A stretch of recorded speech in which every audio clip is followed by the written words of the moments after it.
Here is the latest Higher Summits forecast brought to you by our friends at the Mount Washington Observatory. Weather above treeline in the White Mountains is often wildly different than at our trailheads. Before you hike, check the Higher Summits forecast at mountwashington.org. Weather observers working at the nonprofit Mount Washington Observatory write this elevation-based forecast every morning and afternoon. Search and rescue teams, avalanche experts, and backcountry guides all rely on the Higher Summits forecast to anticipate weather conditions above treeline. You should too. Go to mountwashington.org or text forecast to 603-356-2137.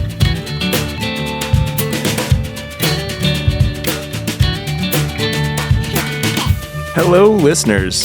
Nick here with your forecast for the weekend of June 13th, 2026. Friday. Mostly in the clouds under mostly cloudy skies. Morning rain showers likely, then a chance of afternoon rain showers. Slight chance of late afternoon thunderstorms. High in the mid-60s. Winds, northwest shifting west to 15 to 30 miles per hour, increasing to 25 to 40 miles per hour.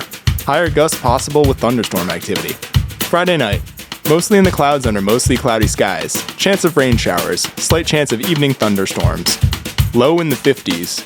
Wind west shifting northwest at 25 to 40 miles per hour, increasing to 40 to 55 miles per hour with gusts up to 60 miles per hour.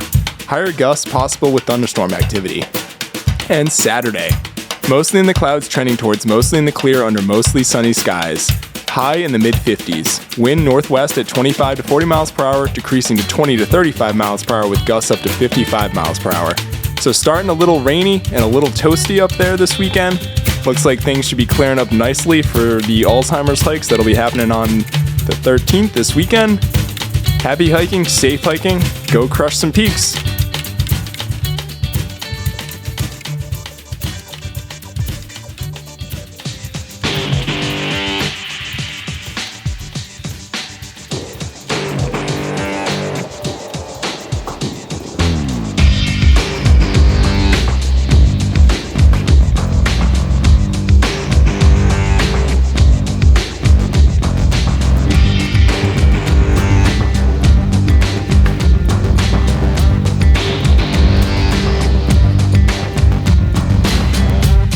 Broadcasting from the Woodpecker Studio in the great Live Free or Die state of New Hampshire.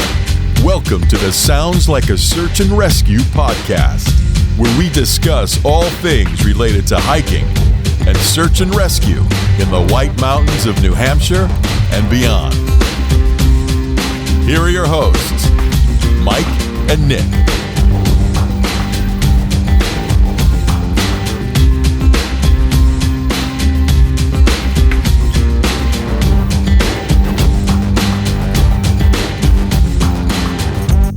All right, and we are off here, so I'm going to hit record. Alrighty. Liz, anything you say can be used against you, so just be aware. Welcome. Nick, I figured out so we had technical difficulties for episode 235. Are we going to put out 235 before this one, or are we? No, I think we'll go back. I'm going to call it, the tagline is the lost episode. We'll just go back and talk about it. I had, you were talking about the bald faces and trail maintenance and me and the Adirondacks, and yeah, we had some audio technical issues, so that's why we kind of did a So You Wanna last weekend. That makes sense. Info. Yeah. I had 47 minutes worth of recording, and then I use GarageBand to record my audio, and we have Squadcast now, so we have a backup. But I got an error message, Nick, that said something about I had reached my maximum number of tracks in GarageBand, but then I just restarted it, and it's working fine now. So I don't know what happened. Huh? That's weird. Well, hopefully we're good. Yeah. So anyway, that's look. Every 100 episodes or so, we have a gremlin in the mix. So. We're people too. It's true. We mess up. That is true. So all right. So welcome to episode 236 of the Sounds Like a Search and Rescue podcast. This intro is brought to you by ChatGPT because I didn't have time to write it manually. So we'll see how it does, Liz, with your intro. So this week we welcome back friend of the show, Liz Fay. Liz recently spent time on the Appalachian Trail visiting our favorite thru hiker, Daveshitsinthewoods, otherwise known as Cocaine Bear now. She's also working her way through the Monadnock 50 Finest, tackling trail maintenance projects, chasing the New Hampshire 500 highest, and then we'll find out what other adventures she has planned for the summer. So welcome, Liz. Plus, we'll talk about a strange new hiking trend called Quadrobics. I have thoughts on this, Nick. We'll get an update from Dave as he makes his way through Pennsylvania on the Appalachian Trail. We'll discuss the ongoing closures at Lincoln Woods. We'll explore whether the White Mountains are really part of the Appalachians. This guy's an idiot, Nick. I saw that article. Yeah. Explore whether... and then we'll look into a growing human waste problem on Colorado's Blue Lakes Trail, a grizzly attack in Glacier National Park, and the death of Yellowstone's last working payphone. We'll also review the Osprey Poco LT child carrier. We'll celebrate the opening of the AMC High Mountain Huts for the season and talk about, I did some hiking on Jennings and Sandwich Dome. Nick has done some adventures on Hancock and Madison. And then we'll highlight some incredible listener hikes, including Liz's East Osceola and Halebrook Trail Maintenance Project. We'll dive into recent search and rescue news and take a look back at one of the greatest albums of the 1970s, Breakfast in America by Supertramp, which I happen to be holding an actual album of this that I own. So. Very nice. So Nick just randomly picked that as the music minute, and I was very excited. So I'm Mike. And I'm Nick. Let's get started. Let's get started!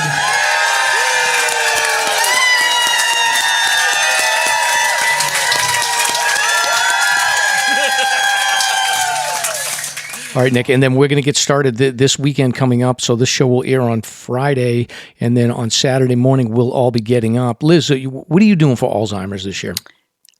We're doing a hike in July. My son and my brother-in-law and I are doing Old Spec as part of a family reunion. We lost my father-in-law in December from Alzheimer's dementia, so we're doing it in his honor. Oh, wow. Sorry to hear that. Condolences to your family, but that'll be a good... Was your father-in-law, was he a hiker? A little bit. He was always fascinated with the Appalachian Trail, and when we moved up here in the late 90s, he loved the fact that we were close to it, so he did a backpacking trip on the Franconia Ridge when we moved up here. So he's done little sections of it, so we're going to kind of make it all part of the honor. Like, that's going to be our memorial that week. Oh, that's nice. Yeah. Wow. Well, that'll be a good family trip for you, and yeah, I think there's a lot of people that, luckily, knock on wood, I haven't been touched as closely as you, but there's definitely a lot of people in our group that have been impacted. So we're excited about it. So we're going to get on trail around 7:45 from Appalachia on Saturday morning. And Nick, if you want to give a shout out to our friends from the Alzheimer's Association in 48 Peaks, it's not too late to sign. No, you still have time, and the event does go all summer. Just to remind people, you don't have to hike on the day of the hiker celebration, but many people are, like we are. Use your passion for hiking to end Alzheimer's. Join 400-plus hikers as they climb New Hampshire's 4,000 footers or create their own challenge to support the mission of the Alzheimer's Association. The annual hiker celebration will be Saturday, June 13th at Ledge Brewing with raffles, food, and an amazing community. Hike that weekend or any day you want this summer. No fundraising minimums, but those who raise $125 will receive the annual performance grade t-shirt and ticket for the hiker celebration. Let's turn the White Mountains purple to end alls. Visit alls.org/48peaks to learn more. And you can still join the Slasher Podcast 48 Peaks team if you want to. On Saturday, like Mike mentioned, we'll be meeting at Appalachia 7:45 a.m. We're planning to do Mount Adams, group pace, and hopefully it's a nice day. It looks like maybe some showers in the morning and then clearing up, and not as toasty as they were saying earlier in the week. They were saying like 92 at one point in Gorham, and I was kind of like, whew, might be a bit, even if we get out early, but it looks a little bit nicer now.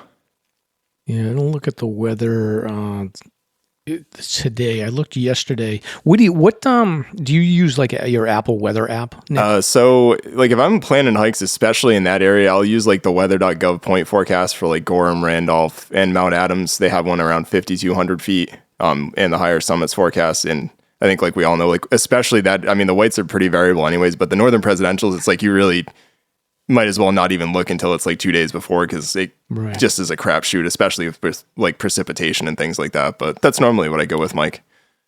Yeah, I'll usually just look at my Apple weather, and I have like Gorham, Jefferson, Bartlett. I have the whole, basically I got a circle of towns around the White Mountains, so I pick the closest one, and then I think I got Twin Mountain here, and then I have Jefferson. So, but like right now it's showing it's going to be sunny basically all day, but I haven't looked at like mountain forecast and obviously like right now it's too early to look at the higher summits forecast, but I think knock on wood, we should have a good day. Do you have any favorite forecasting tools, Liz?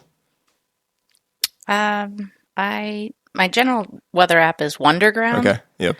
And then sometimes the Apple weather, and then I narrow it in for, the high mountain forecast and stuff like that. Cool. I have to check that out. Wonderground. I'll add that to the show notes. All right, and then when we're done with the hike, this time around we'll be going to Ledge Brewing, but our other favorite brewing company is Reckless Brewing Company in Bethlehem, Nick. Yeah, so for those who spend their days navigating the granite peaks and unpredictable weather of the White Mountains, the trail doesn't truly end at the parking lot. It ends at Reckless Brewing Company. Located in the heart of Bethlehem, Reckless serves as the unofficial headquarters for the tired, the muddy, and the bold. It's where trail stories are swapped over a massive menu of mountain-sized meals and pints of craft beer brewed for the North Country soul. When the hike is over and the gear is stowed, Reckless is where the adventure truly settles in.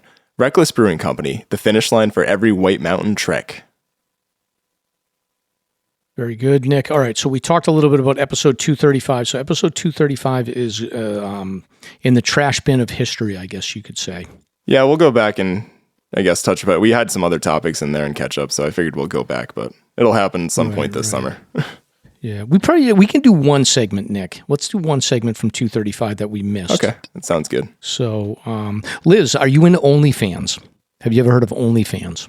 You're not familiar with that? No. Nick is very, very popular with OnlyFans. I'm not familiar with OnlyFans is a spicy website, so I'm glad you passed the test, Liz. It's a spicy website where people can they can post spicy content, and then people will pay and subscribe on a monthly basis. For spicy things. Kind of like, it would sort of be like if Dave set up a buy Dave me has a an coffee, OnlyFans, doesn't he?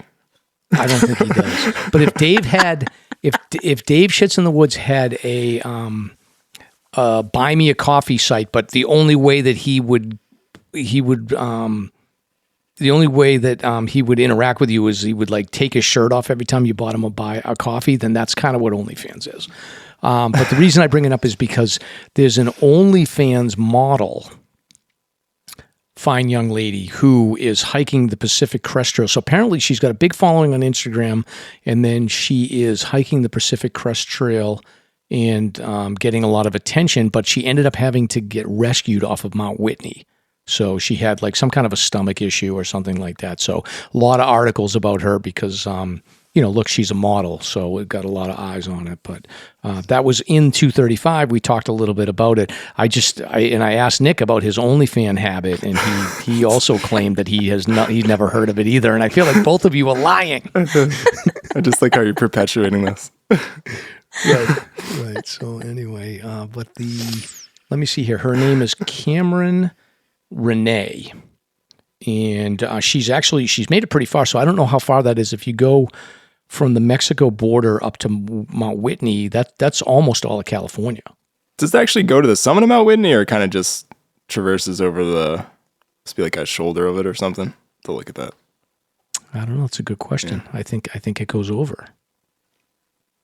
But anyway, all's well that ends well. As far as I know, she's back on the trail. But I got a lot of our male listeners sending this article to us, so I figured I would cover it. It's 8.5 miles west of the peak of Mount Whitney. She might have been trying to climb it though as part of that. She's doing a side quest. Yeah, side quest. Yeah, she's doing a side quest. So, all right. Well, moving on to other topics here, Nick. What is this? What is this quadrobics?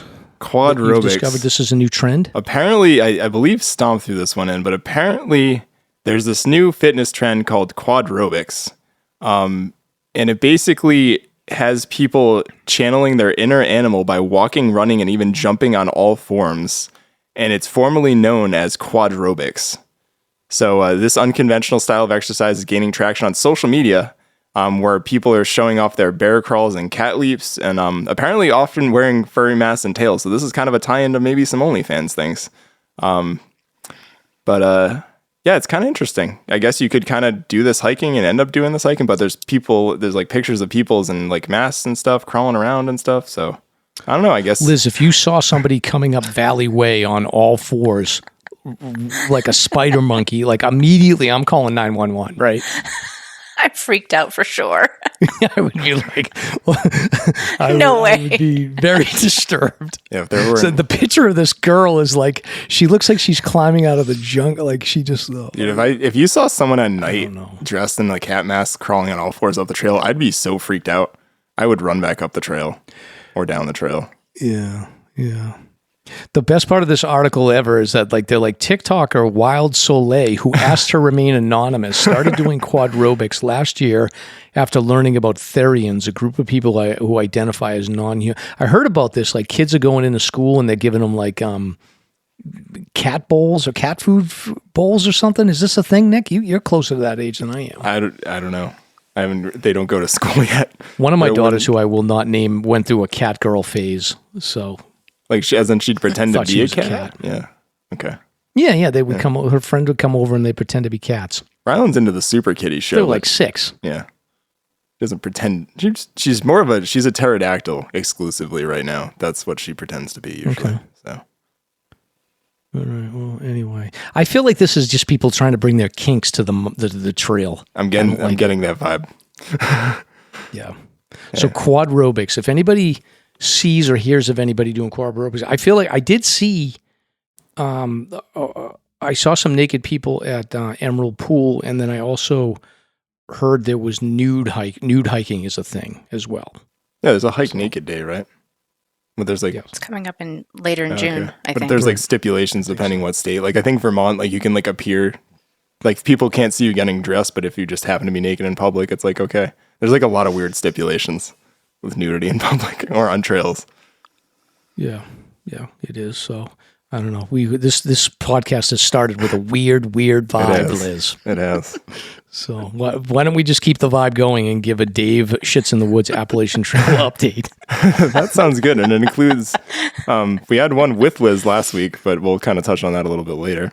But his fresh update from this week. So since the last update, I got into Harper's Ferry, but not without seeing a bear first. Once there, I first went to the ATC Visitor Center where I checked in, got my new number. It was 558, and now it's 321, pretty much meaning I was the 550th hiker to start north and the 321st hiker to check in at Harper's Ferry.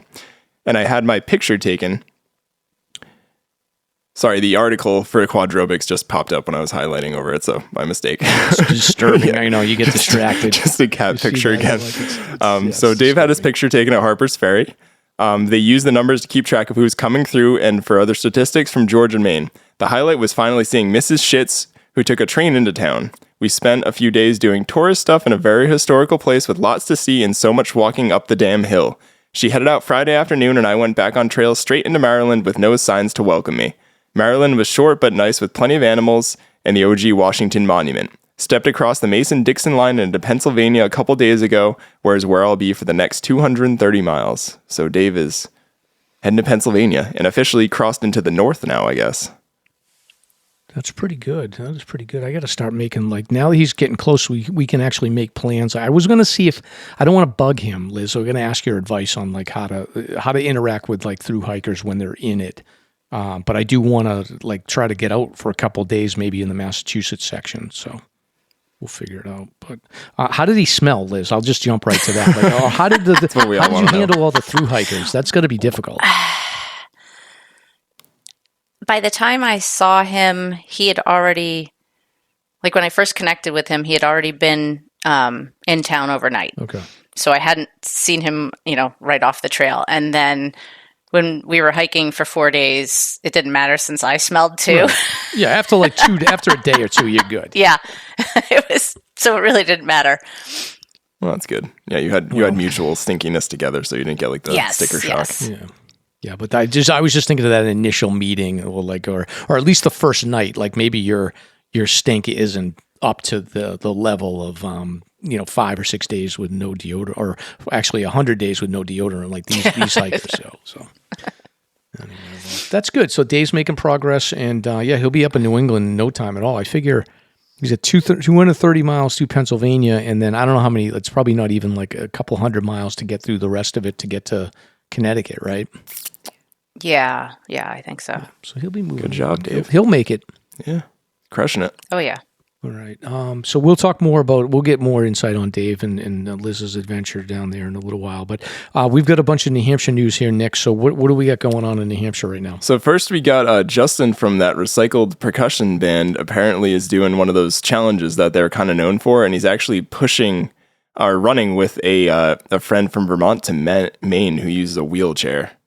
So remind listeners who this guy is. So how he's connected to so it was Justin and Ryan were the gentlemen last year that sort of took on that whole challenge of hiking the 48, basically doing a Daratissima in a week, and they kind of caused a kerfuffle of sorts within the hiking community, and everybody was kind of paying attention to it and watching the live updates. So I think they challenged each other to sort of different feats back and forth, and this was one that it looks like he was challenged to. So it actually mentions he's making the journey to raise money and support people like his friend who have traumatic brain injuries, and he's wheelchair bound. So, seems pretty cool. They're covering 26 miles per day. Probably keep you posted on how it's going. Nice. Pretty badass. So. All right. So so Justin, it was Ryan who was the one that did the hiking, and then Justin was the one that did so these guys challenge each other to nonsense. Yeah. So. Yeah. I'm not sure if this was a challenge or if he's just doing it as a fundraiser, but it seems like it's probably in that ballpark. Yeah. Doesn't mention the article, but neat. Liz, if you were going to do like a stunt that you wanted to get a lot of attention hiking, what would you do? I don't know if this is really a stunt, but I have been known to knit not while actually hiking, but like finding a spot, putting my chair and doing some knitting. Okay. I like that. Knitting on the 48. I'm trying to remember, Nick. Yeah. I had one. Remember I talked about I had an idea, but I can't remember what it was. Rotisserie chicken, which was kind of Steve's idea. I don't know if you had a separate one. Well, no, it was rotisserie chicken, but no, I had another one, like a legit, I think it was the 52 with a view and the 48s. I don't know. Maybe it was for your like hike, your like hiking challenge. I remember that. Yeah, it was I can't remember what that was. It was in some time span. I don't know if it was in like a month or something. Yeah, it had something to do with doing the 52 with a view and the 4,000 footers in a certain time period. So. Yeah, be tough. Yeah. All right. Well, good for them. They got a lot. I see them on social media a lot. So whatever they do in social media, they seem to know how to get attention. Yes. The people in Reddit hate them. I read Reddit people hate them. They're the worst. I went to high school with this guy and I hated him. So let's be honest though, the White Mountain National Forest Reddit people hate everybody. They're the worst. Mike's on the outs with them ever since they hated your ChatGPT bot about history and want to lance it. They were mean. They're just mean. So anyway, all right. What else is going on in New Hampshire, Nick? So in case you haven't heard, the White Mountain National Forest Lincoln Woods Trail closure has been delayed. We were going to cover this last week, but we know what happened in that episode. So you now have until, I believe it's June 15th. Yeah, so June 15th through November 2026 is when it's planned on being worked on.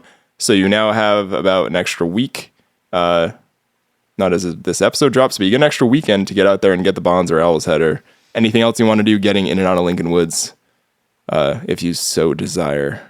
So, kind of good news. Liz, on a scale of 1 to 10, how much do you care about the Lincoln Woods closure? It's pretty low. Pretty low. At the moment. I don't need anything in that area right now. Yeah, I think I'm feeling about the same way. Like I can make my way through. We were talking about, I think we've got a little plan going on to go up to the East Side Trail and try to get over to Thoreau Falls in that area. So maybe it just motivates people to explore new areas that they wouldn't have gone to otherwise. Yeah. Excellent. All right, Nick. So that's good. We'll hear. There'll be much sadness on the 15th when it closes. But what else is going on? There's the good news with the AMC huts here. They're open now. So yeah, just letting everybody know. This came to mind because I saw the caretakers opening up Madison Hut on Wednesday the 3rd for June 4th. They have different dates depending on when they open these, but in general, all the AMC's high mountain huts are open. So you got pretty much starting from the west. You got Lonesome Lake Hut, then you got Greenleaf. Then we've got, see if I can do this in the right order, Galehead Hut, Zealand Hut. What's next after that? We got the AMC Highland Center, which isn't a hut, but still an AMC establishment. And then you got Mizpah Hut, and then Lakes of the Clouds, and then Madison Springs Hut, and then down across to Carter Notch Hut. And I believe that's it. But all of them are open, ready to go. They already had water going, which was really nice. And you can book a stay or sort of adventure if you want to. So mostly just nice to get water and have a place to snack and sort of get in for a bit if you need to. And use the bathrooms, which is always nice. Right. Liz, do you think you'll be staying at any huts this summer? I have never stayed at a hut. I've stopped in to snack and use the bathroom at a couple of them, but I have not stayed. Okay. Well, that may be a new adventure that you'll have to unlock then. Yeah, I'd be curious to see what it's like during the season, because I've only done one time, and it was with Lake Zealand with you guys in the winter, and then we stayed at Grey Knob, and it was just us, so I feel like that's kind of my definition of a hut experience now, so I'm not sure if I want to like go with a bunch of other people. Yeah, no, you've been lucky. You've had some good experiences. I keep promising my daughter and her boyfriend that we're going to do an overnight, and literally for like the last 5 years, I promised them, and then I'm too busy. I never book it, so maybe this will be my year. Liz, you can come join us on me. Okay. All right, Nick, what else do we have here? So this was and I think you mentioned seeing this too, Mike. Are you aware of this Instagram? I don't know how much you do Instagram, Liz. There's this guy, By Your Side Outfitters. You ever heard of him?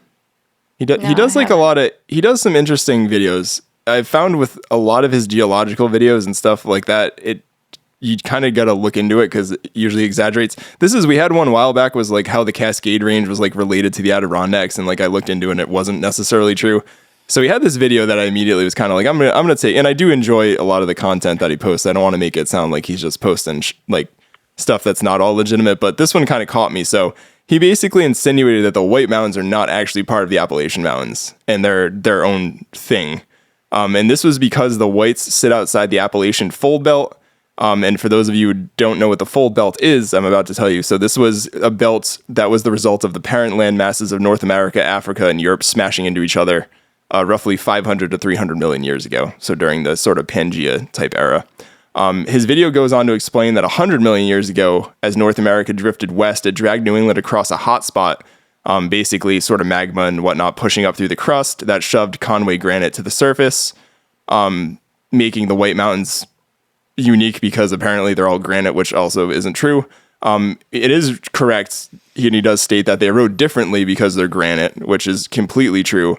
But he sort of puts on this ruse that they are completely unique geologically, and they feel out of place in the Appalachians because they're their own mountain range. So I did a little bit of digging on this. It's not quite true. So I would say it's mostly wrong, actually, from this claim. In a lot of the videos he does, I'd say they're kind of related, but this one to me was just completely wrong. So the White Mountains are definitely part of the Appalachian mountain chain. They're not part of the classic fold and thrust belt, as he mentioned. So that's kind of correct. If you look at sort of that belt where the continents originally were crashing into each other, that's more around like Berkshire's Green Mountains. So it is a little bit further west. However, a lot of the rocks basically the same, and it's still the same basis of the range. The Appalachian Foundation of the Whites formed 300 to 500 million years ago during these collisions. So it was during the same event. It's not necessarily the core of the belt where that occurred, but it is still a result of those collisions. And there was around 100 to 200 million years ago magma that intruded into the region, forming rocks like Conway granite, which we see up in New Hampshire. And this was possibly related to Atlantic rifting and going over the New England hotspot. So that's not 100% explainable for why Conway granite ended up getting shoved up to the surface in the Whites, like where you see it. So these younger rocks didn't actually create the mountains themselves. They formed underground and later became exposed as erosion removed the softer surrounding rocks. So you can think the granite wasn't necessarily exposed everywhere that we see it nowadays. There's been literally 100 million years of erosion and weather and things going on. So when you think of Conway granite, and I mean, people know New Hampshire as the granite state, but many, and I think most of the White Mountains are not actually made of Conway granite. Some classic ones that people probably know are Chikura and Whiteface. They are completely Conway granite when you see the summits of those. Many of them are not, primarily not being of that origin are the presidential range, which, again, against his argument, they're composed primarily of older metamorphic rocks that are directly tied to the original Appalachian Mountains. So they're pretty much that indigenous rock that you see when you go down to Virginia and you see in other places.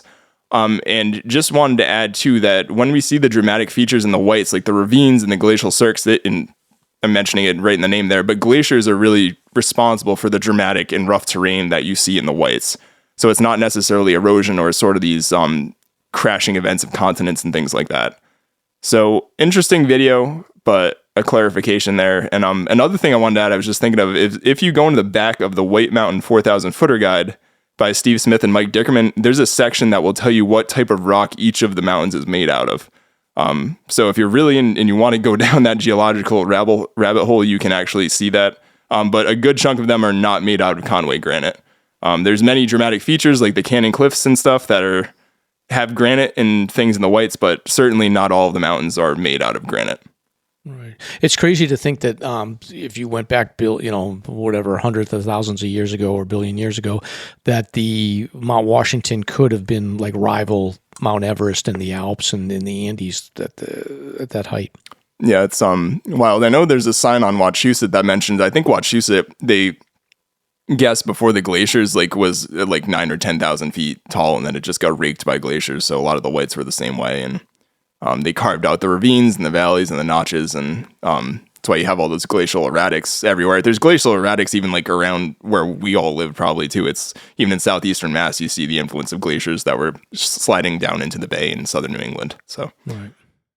Well, very interesting. So sorry, Buy Your Side Outfitters, but we are gonna call this misinformation. But most of your stuff's pretty good, so we'll keep giving you a follow. Yes. All right, and then we've got some national news here. So obviously, we know we talk quite a bit about shitting in the woods on this show. So Colorado's Blue Lakes Trail has a massive human waste problem. So Colorado crews are cleaning up an abundance of human shit at one of the state's most popular trails. So trail workers are removing years of accumulated human waste. I feel like years of waste? Like, what are these people shitting out of their bodies? Doesn't it disappear after a while? I don't know. I had one favorite part of the article too, was how they mentioned that they think the marmots might be eating in that, and that's why they're super chunky, which is disgusting. Really? And also kind of fascinating. Well, on that theme, I will tell you that I did see somebody posted on the 4,000 Footer group and said that they had a medical emergency with their dog because the dog had gotten a hold of human waste and had overdosed on marijuana. So somebody was smoking pot, or they were doing marijuana, and they went apparently right on the trail, and the dog ate the human waste and then had to be hospitalized because it got exposed to pot. That's insane. Right. I didn't know that could happen. I didn't know either. And now we know. So that's why we're here. So you got to dig. I mean, look, you got to dig. You got to have your shovel, and you got to dig whatever, 8, 10, 12 inches, get it down there, cover it up, step on it, and move along. Ugh. So, but anyway, they're doing all kinds of work on this popular trail. I guess that this lakes trail encompasses 3 turquoise lakes nestled in an alpine basin below Colorado's 14,000-foot Mount Sneffels. It's an 8.5-mile trail leading to the lakes, and it's one of the most popular hikes in the state, drawing over 35,000 visitors per year, according to the Forest Service. So, it's a lot of poop. I guess, yeah, they need to put some porta potties in there. Yeah, maybe. Privies, I think. Yeah. So anyway, but that's it. So be careful, and if you have a dog, watch out, because apparently dogs like to eat human waste, and you never know what's in there. Mm. All right, Nick, we always love a good grizzly bear attack story here on the Slasher Podcast. Yes, we do. Unfortunate for the victims, but at least this guy was I'd say he was okay. He's alive, but he got pretty beat up. But he's a good-looking dude, this guy. He is a good-looking guy. I'm not going to lie. He has a face for video podcasts. Yeah, I'll send this to you. This guy looks like look, if me, Nick, and Dave were in a room with this guy, no one's picking us. No. Stomp might be able to contend with him. Stomp might rival. But yeah, he looks pretty good for a grizzly bear attack. Yeah, so this hiker was on a trip to Montana and miraculously escaped a terrifying encounter with a grizzly bear that bit his arm and dragged him before running off. It's terrifying, just terrifying. So Daniel Kragos shared frightening details of his trip to Glacier National Park on May 28th, where he was on a hike with his friend along the popular Grinnell Glacier Trail. So the 32-year-old said he followed 2 hikers at the end of the trail to take some photos while his friend stayed back when he noticed a small grizzly bear. He immediately checked his surroundings And no more than 15 feet above me on the mountainside was a larger grizzly. So thinking that probably he had sort of a mom with a smaller grizzly near him. So he did as he told, and he alerted the bear. But at that point, he was so close that it likely just frightened the grizzly bear. And as soon as it saw him, it charged down and attacked him. He threw his arm up and he bit it, and it dragged him about 20 to 30 feet, and then it ran off. And he shared pictures of the x-ray, and like this thing snapped his arm like a wishbone. Like it is destroyed. You can see they put steel plates in it, but it's impressive. Like it bit, and like it looked like his bone was almost protruding from the skin. Yeah. And you think how quickly it literally just bit him and like just snapped him like a twig, essentially. It's insane. Yeah, and there's a GoFundMe. So apparently, like the medical expenses for this guy, I don't know, maybe he doesn't have insurance. Maybe, I don't know what the story is with the insurance here, but he basically said that the medical bills are overwhelming. And he was lucky. There was actually an orthopedic surgeon or a pediatric ER doctor nearby who stabilized the arm, I guess. And then he was airlifted by helicopter. So that's probably what the expense is the helicopter. And then I guess he had an orthopedic surgeon. The hospital team worked tirelessly to stabilize him and begin the recovery. So 3 surgeries. So the helicopter ride plus the 3 surgeries. He said that the costs are overwhelming. So he's got a GoFundMe that he's looking to raise $60,000. He wanted $41,000. So hopefully he can cut a deal with the hospital to just pay them that and move on with his life. But that's scary. It's a small grizzly, but the article in the paper, or the article online shows like the scariest looking grizzly you could imagine. Oh yeah, it's like a stock photo with like its teeth like just like growling or yelling or whatever.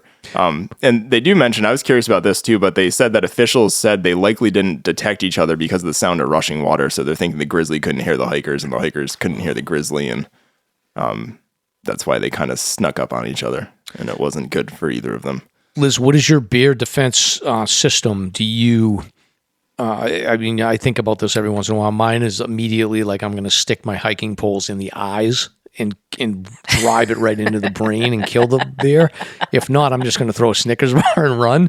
But do you have a plan? Well, plan number 1 is to not see them. It's a good plan. And yeah, I like that plan.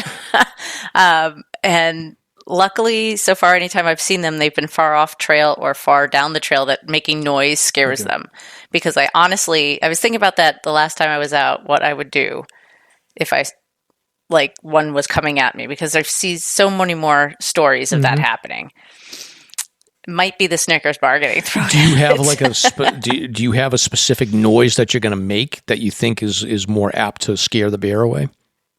I yell, or I hit my poles together. Yeah. What would you yell? What is your yell? Is it just like a hey? Or yeah, probably. Izzy and I were together a couple of years ago, and she started singing a song when we saw a bear. Well, I guess, did the bear run away? Well, she must not be great at karaoke night then. They don't like Sinatra. You got to sing the Sinatra. Yeah, exactly. Okay. All right. Well, think about that a little bit more. I feel like your system has got some holes in it. It absolutely does. I don't have a good system. Mine's not great either. So I just started singing the Macarena. Thought it would run away. So I guess you could pick up a rock maybe and throw it if you need to, like not at the bear, but like near the bear. I had to hide from a moose You did. once. That's scary. Yes. But that's I think it's actually easier to hide from a moose than it is to hide from a bear. I would think so, because they are you find a small space and they can't really. Yeah. But I kind of wedged myself amongst some trees so that he didn't. It was a bull. But the black bear can reach in. So yeah, exactly. So, yeah. All right. Well, that was good. So we'll have to just keep studying, Liz. You'll figure out a defense mechanism there. So, all right. And then, Liz, did you ever have to use a payphone when you were young? Did you ever get in trouble and have to call your parents? Like, you know how your parents will always tell you, like, don't be afraid to call me. You're in a bad situation. Did you ever have to do that and call them on a payphone, collect or anything? I know I use payphones. And I knew, like, I don't think I was ever in trouble, but I did have to use. I remember using the calling card. Yeah. Nick, we had the calling. Do you even know what a collect call is? When I say a collect call, do you know what that means? Not really. I did use a payphone once. You did? Yeah. But you don't know what a collect call is? No. So, all right. Liz, do you know what a collect call is? Yeah, absolutely. So a collect call is back in the day, you would, it may be at somebody's house, like you would get charged depending on where you go. Like, I don't understand the whole thing, but all I remember is that I lived in North Reading, and then my most of my family lived in Somerville and Cambridge. And for them to call out to the suburbs in Somerville cost them like money. But for us to call from North Reading to Somerville didn't cost any money. So we had a whole system where, like, my grandmother would ring once and hang up. And then my aunts would ring twice and hang up. And then my other aunts would ring 3. So you weren't allowed to pick the phone up until the 4th ring, because if it hung up, then you knew it was one of my aunts that my mother would have to call, or her mother. So there's a whole system there. But then in addition to that, sometimes, like, you might be at a friend's house or something like that, and you didn't want them to get charged. So you could call your house, and you would call 0, the operator. And then the operator would pick up, and then you would say, I want to make a collect call. And then you'd give the phone number. And then say you had to get picked up or something like that. And then you would get patched through. The operator would say, I have a collect call from Michael. Will you accept it? And then the other person on the end would say, yeah, I accept it. And then the operator would connect you, and then you could talk. Sometimes if you didn't have any money, you would do a collect call. And then the second the operator got you on the line, you would be like, I'm at 123 Main Street. Come get me. And then you'd hang up. And then your parent would be like, I'm not accepting the collect call, but they would know to go to pick you up. Wow. So that's complicated. Yeah, it was a whole system. I remember when this like jogged my memory when you said about the calls costing more money, but I remember my grandmother had one of her sisters lived out in Utah. She had like bad arthritis, and I guess if you're in drier climates, it tends to be better. Mm-hmm. So she had moved out to like outside Salt Lake City, and they used to take turns calling each other back and forth because of the phone bill. Yeah. Like they would split it like monthly, they'd call each other, and they'd be like, oh, it's your turn this month. So right. But I guess it was pretty pricey. They talk for a few hours or whatever. Yeah. We had one girl in college that we got, like, it took a couple of weeks. We took a couple of weeks in college to actually get your phones. Like, you would sign up for phones, and then eventually, like, the phone company would come and do the whole dorm. And I know there was, like, one group of girls on the floor below us that one of the girls, they got the phone, and the girl was constantly on the phone with her boyfriend. I don't know where he went to school, maybe somewhere, but she was definitely into her boyfriend. She'd never come out. Everyone's like, oh, come out and party. She'd stay in. She racked up like $900 in a month of phone bills with her boyfriend, and then the parents made her come home because, so there was all kinds of shenanigans with phones. Liz, is all this stuff, like, it makes sense to you, right? Yeah. Oh, yeah. Yeah. Yep. So anyway, the reason we bring this up is that the last working payphone in the Yellowstone is now dead.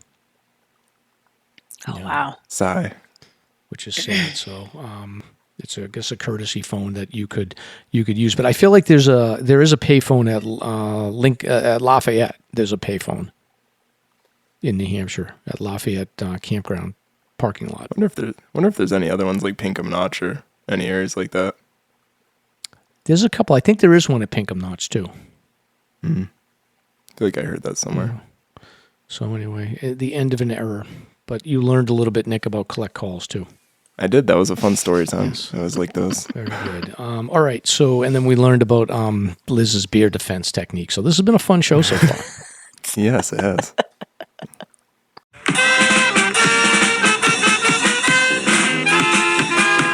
Are you ready for Slasher's beer review?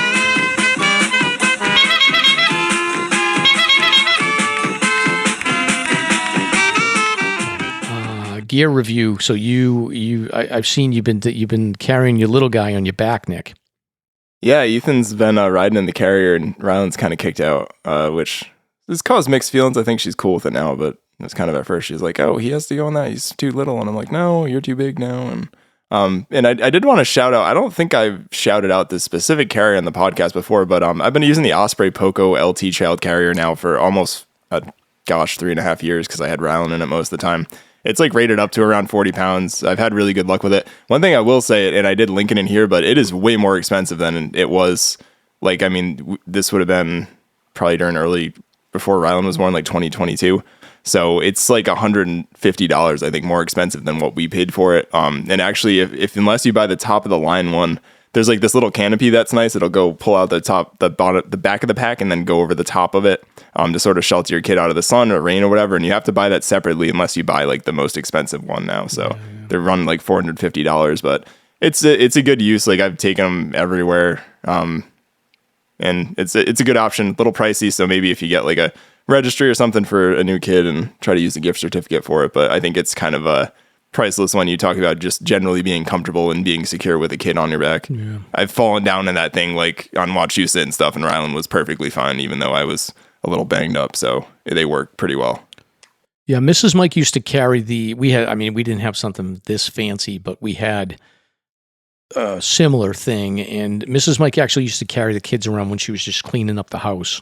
And they would tend to fall asleep. So she would just carry them around while she was whatever vacuuming or doing dishes or whatever she was up to during the day. And the kids used to love it. They love being in that thing. Oh yeah, they're usually pretty cozy. Like Rylan, it seems like Ethan too. Like when I go down things like that, it must just sort of be the rocking motion, but they'll usually pass out, and they seem to enjoy it. So very good, very good. So I'm not prepared for the dad joke, so we'll wait until next week for that, Nick. But now we are prepared with a music minute here that I'm very excited for. Yes, so I figured that you'd probably enjoy this one this week. So I'm taking it back to the 70s again. And I don't know why this album came up this week in my shuffle or whatever. And then I started looking at, they did a 2025 remaster or 2026 remaster of it. But this week's album is Breakfast in America by the band Supertramp. Came out in 1979. So this was released back in March of 1979 and became Supertramp's greatest commercial success. It reached number 1 on the Billboard 200 and spent 6 weeks at the top of the chart, which is pretty damn impressive. It won 2 Grammy Awards and received an Album of the Year nomination, blended progressive rock, pop, and art rock into accessible radio-friendly sound, sold an estimated 18 million copies worldwide. And I ended up checking out this 2026 remaster. It brings it, I think it makes it sound a little bit more modern. It's not like aggressive where it's like anything sounds drastically different. I think it just is a little bit cleaner, just sort of brings it up to date.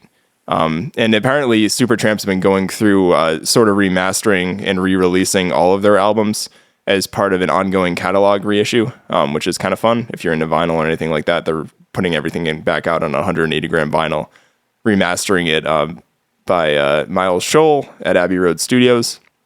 So pretty neat there. As far as the whole album is fantastic, but as far as the massive hits, the logical song, I think is probably the song where most people think of if they think of this album. Goodbye Stranger, Take the Long Way Home, and Breakfast in America. That I kind of forgot about that track a little bit. It's a great track. I think it's a little like quirky, but it's just really catchy. And all of this album, it's just been, the logical song was stuck in my head, like, and I was singing it before I even logged on to hear this tonight. So, couple of little interesting facts about this one. So it was recorded when Supertramp was arguably at their creative and commercial peak.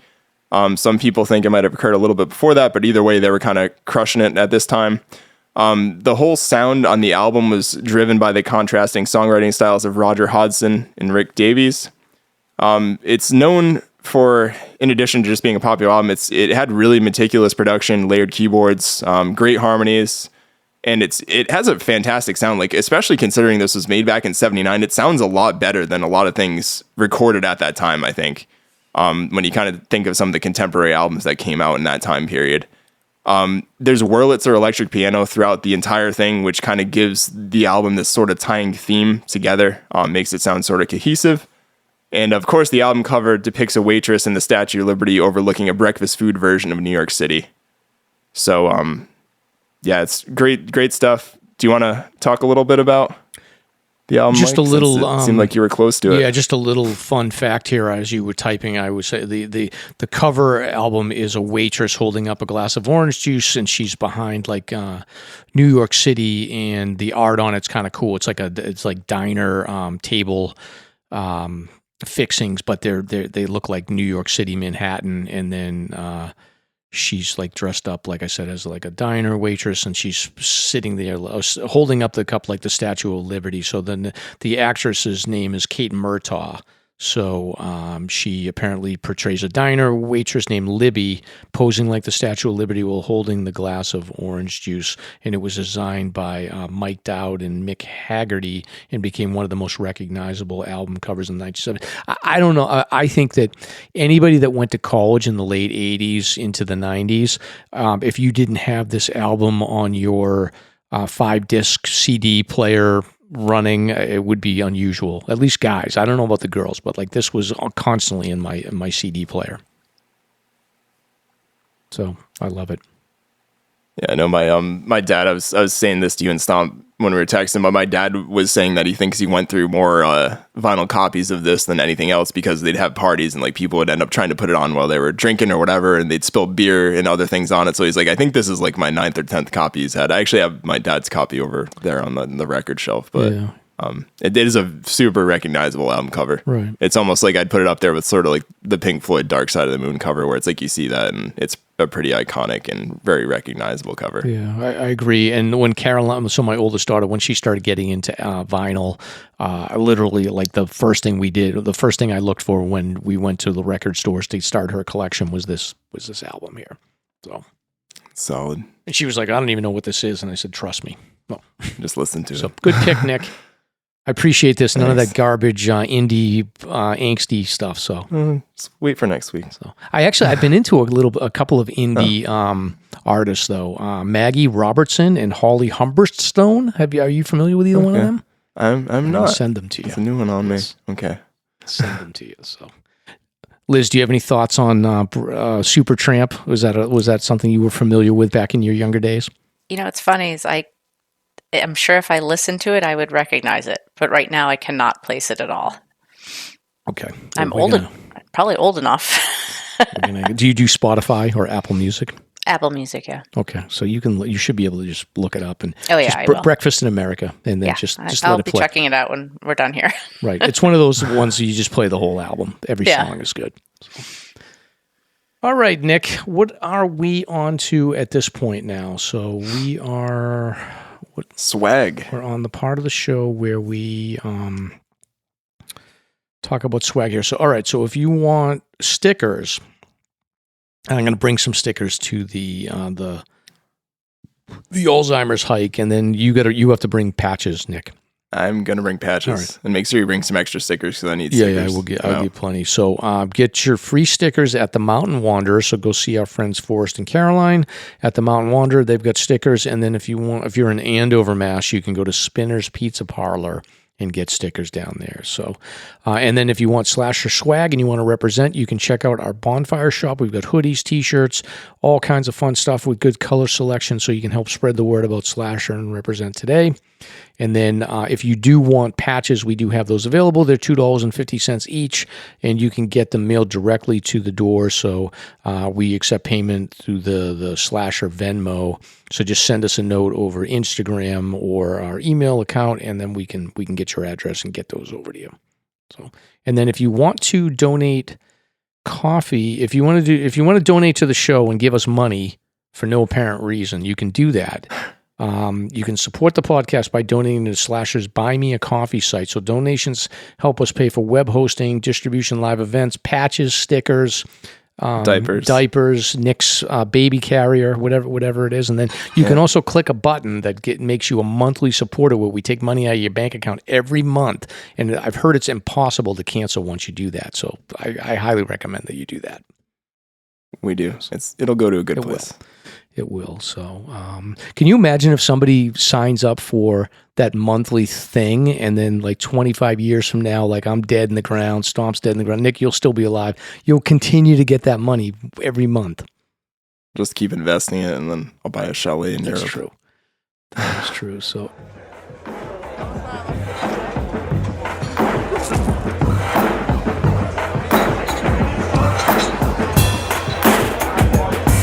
Hey, hold my beer. It's time to find out what Mike and Stomp are drinking. On this week's Beer Talk. All right, and now is the part of the show where we talk about the beer that we are drinking tonight, Nick. So I don't know. I haven't been watching both of you. I haven't seen either one of you taking sips of anything. I missed the assignment. All right, Liz has got something. What do you have, Liz? I have a Stowe cider, strawberry lemonade. Okay, how is it? Good. It's good. I like this. Yeah, it looks like a good Good summer. good sour thing. So Are you typically more of a cider person than like a beer person or other types? Yeah, I'll drink a beer here and there, but I like ciders a lot. I feel like that works well for summer. What do you got, Mike? I have it's Coronado Brewing Company. This is That's good. a Trader Joe's special from Mrs. Mike, I think. So it's called Weekend Vibes IPA. So what's better than Weekend Vibes than on a Tuesday night? They're really good, and I've been to their brewery twice in San Diego. Really? Out there. So if you're ever out in San Diego, it's on the islands whose name is escaping me out there off the coast of San Diego. Yeah. They have a really cool brewery. I know what you're talking about. This is a very... Coronado Island. Coronado Island. This is 6.8% alcohol, but very smooth IPA, surprisingly. So Yeah, they have good stuff. they're doing well there. So, okay. And Nick, you're just drinking water? I've got Diet Coke tonight, Okay. so I'll be having some beers this weekend, though, after the hike. That's for sure. Very well. Taking it easy.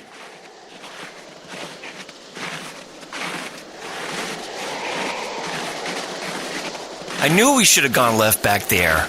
Stomp, don't worry. I know it's this way. I've got a feeling in my gut. Are you sure you're not about to have a bowel emergency? Totally. We got this. But I just blew out my hip. Fell down that gully with my 40-year-old microspikes. Suck it up, Stomp. It's 4 p.m. We're at 3,500 feet. We got 9 miles back to the parking lot. Your leg may be broken. We got no cell connection, and we can't feel our fingers. But we're finishing all of my list tonight. By the way, I need some water. I'm empty. I would if I could see what I'm doing, but my headlamp batteries are dead. You gotta be kidding me. What a chump. This is the last time I hike with you.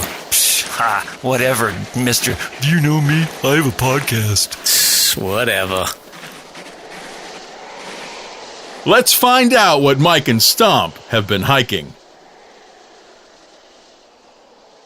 Very well. And then now's the time of the show where we talk about our recent hikes, Nick. Nick, I'm still locked out of the Instagram account, so I can't share my exploits. I know. Well, we've been trying to work on it. I think we need to get into Facebook first to try to get into Instagram, or we just need to reset it. We're going to sort it out when we do on the hike. So, Okay. Well, Nobby does his speech. We'll sort out the Instagram. In an area with spotty internet service. Right. It'll do it. But I don't know. Do you want to go first? You want me to go first? You can go first.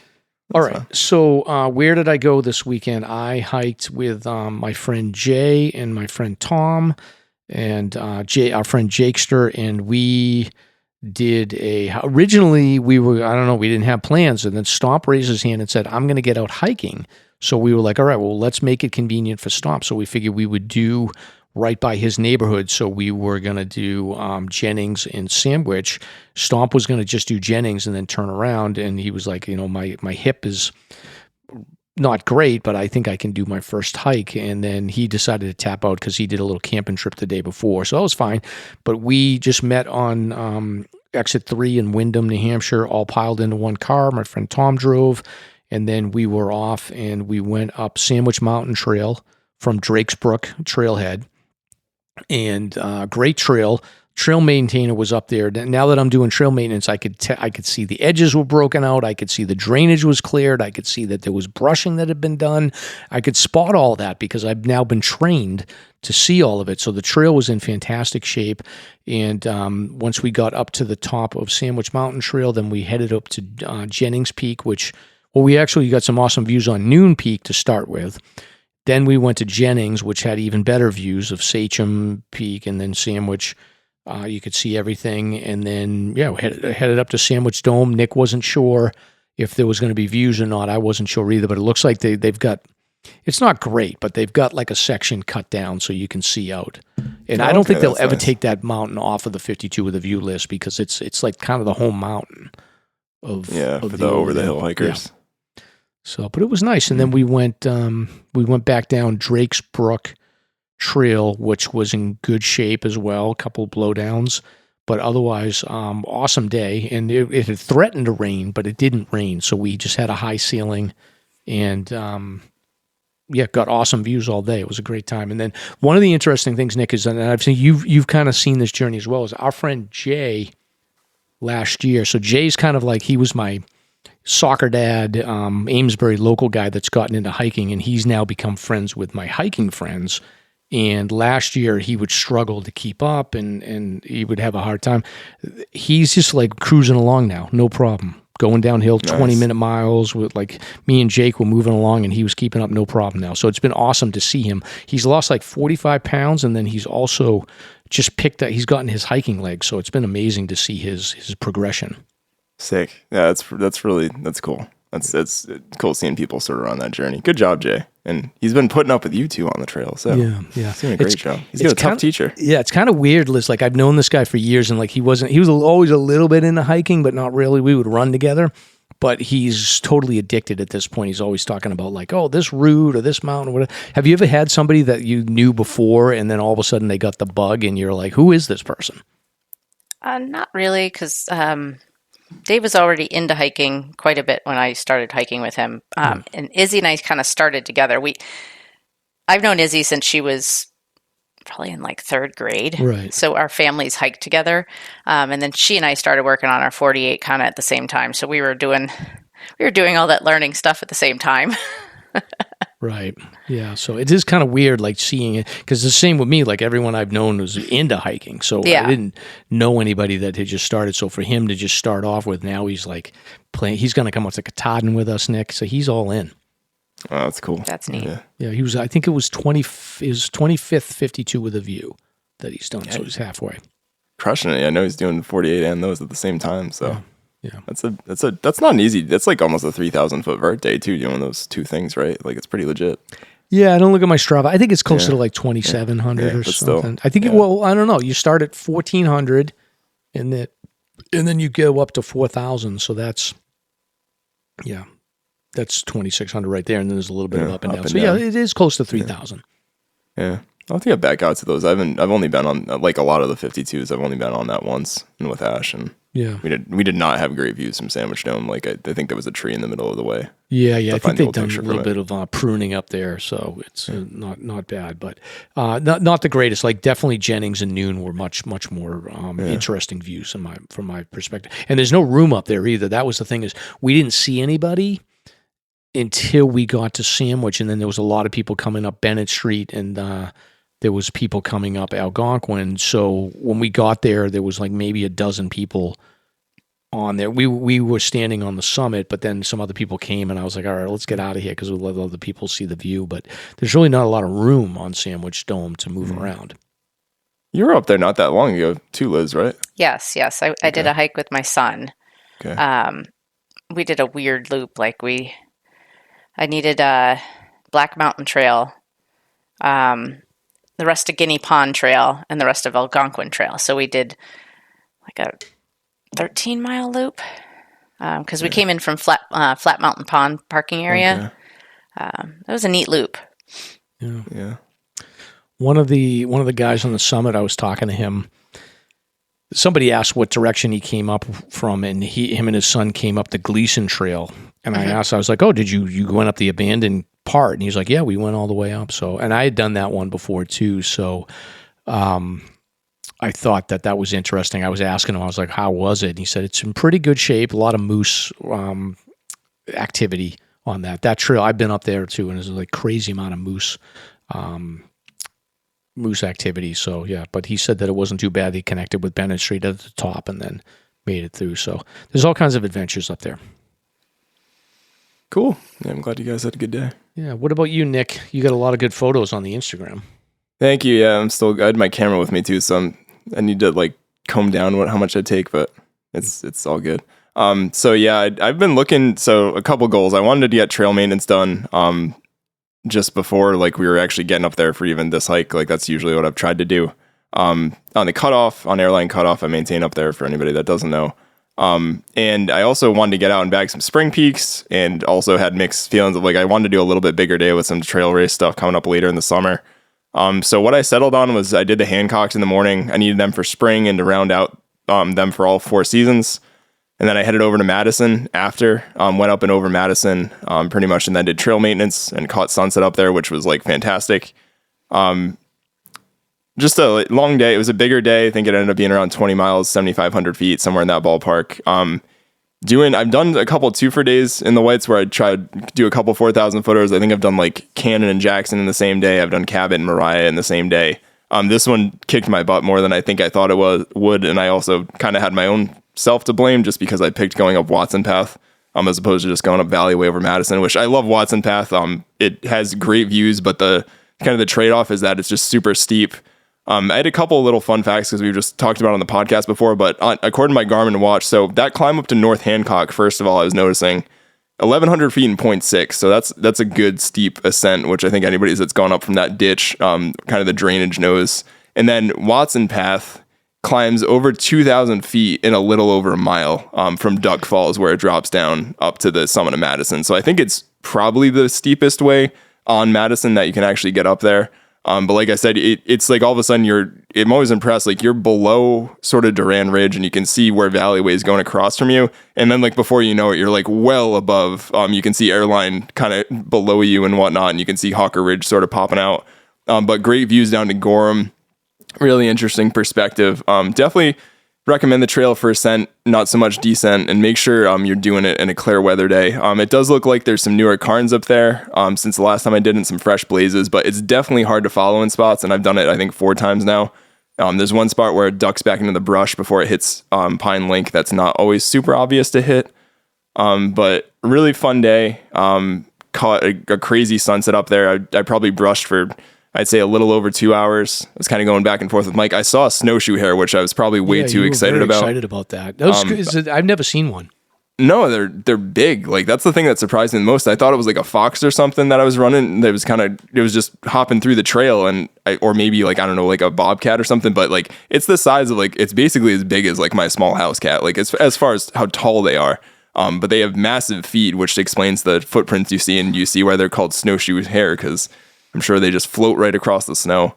But that was really neat. Yeah, and just kind of had a smooth descent down. There's always a ton of toads whenever I've come down Valley Way in the dark and this time of year, which is something like toads, like literally like hand-sized toads that I'm trying not to step on. But it's a good time. I don't mind coming down Valley Way in the dark. And it's funny, I was on the phone with Ash briefly because it's kind of saying goodnight to her before, and she's like, "Aren't you afraid like hiking down there?" I'm like, I put on music and I just try not to think about it. I'm like, hopefully there's no like moose or anything crazy going on, but it's pretty chill going down there. So that was a lot of fun.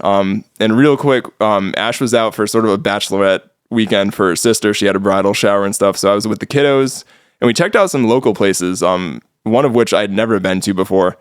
So we did Caratunk Wildlife Refuge over here in Seekonk on Friday night. We did Allen's Pond Wildlife Refuge, which is like an Audubon spot down in Westport, Dartmouth area, which is really pretty on Saturday. And then Sunday we got over to the Blue Hills together. So Rylan was crushing some smaller hills and had Ethan on my back, which was fun. And it all went pretty well. Then Ethan peed through like 3 outfits, I think, within about a 24-hour time span on the trail. I've done that. And a bunch of diapers. So we had fun. We went to a playground at Blue Hills. It was a good time. And the weather, Sunday, I should say, was a little toasty, but it was pretty breezy up around Blue Hills. It wasn't actually that bad. So it was nice.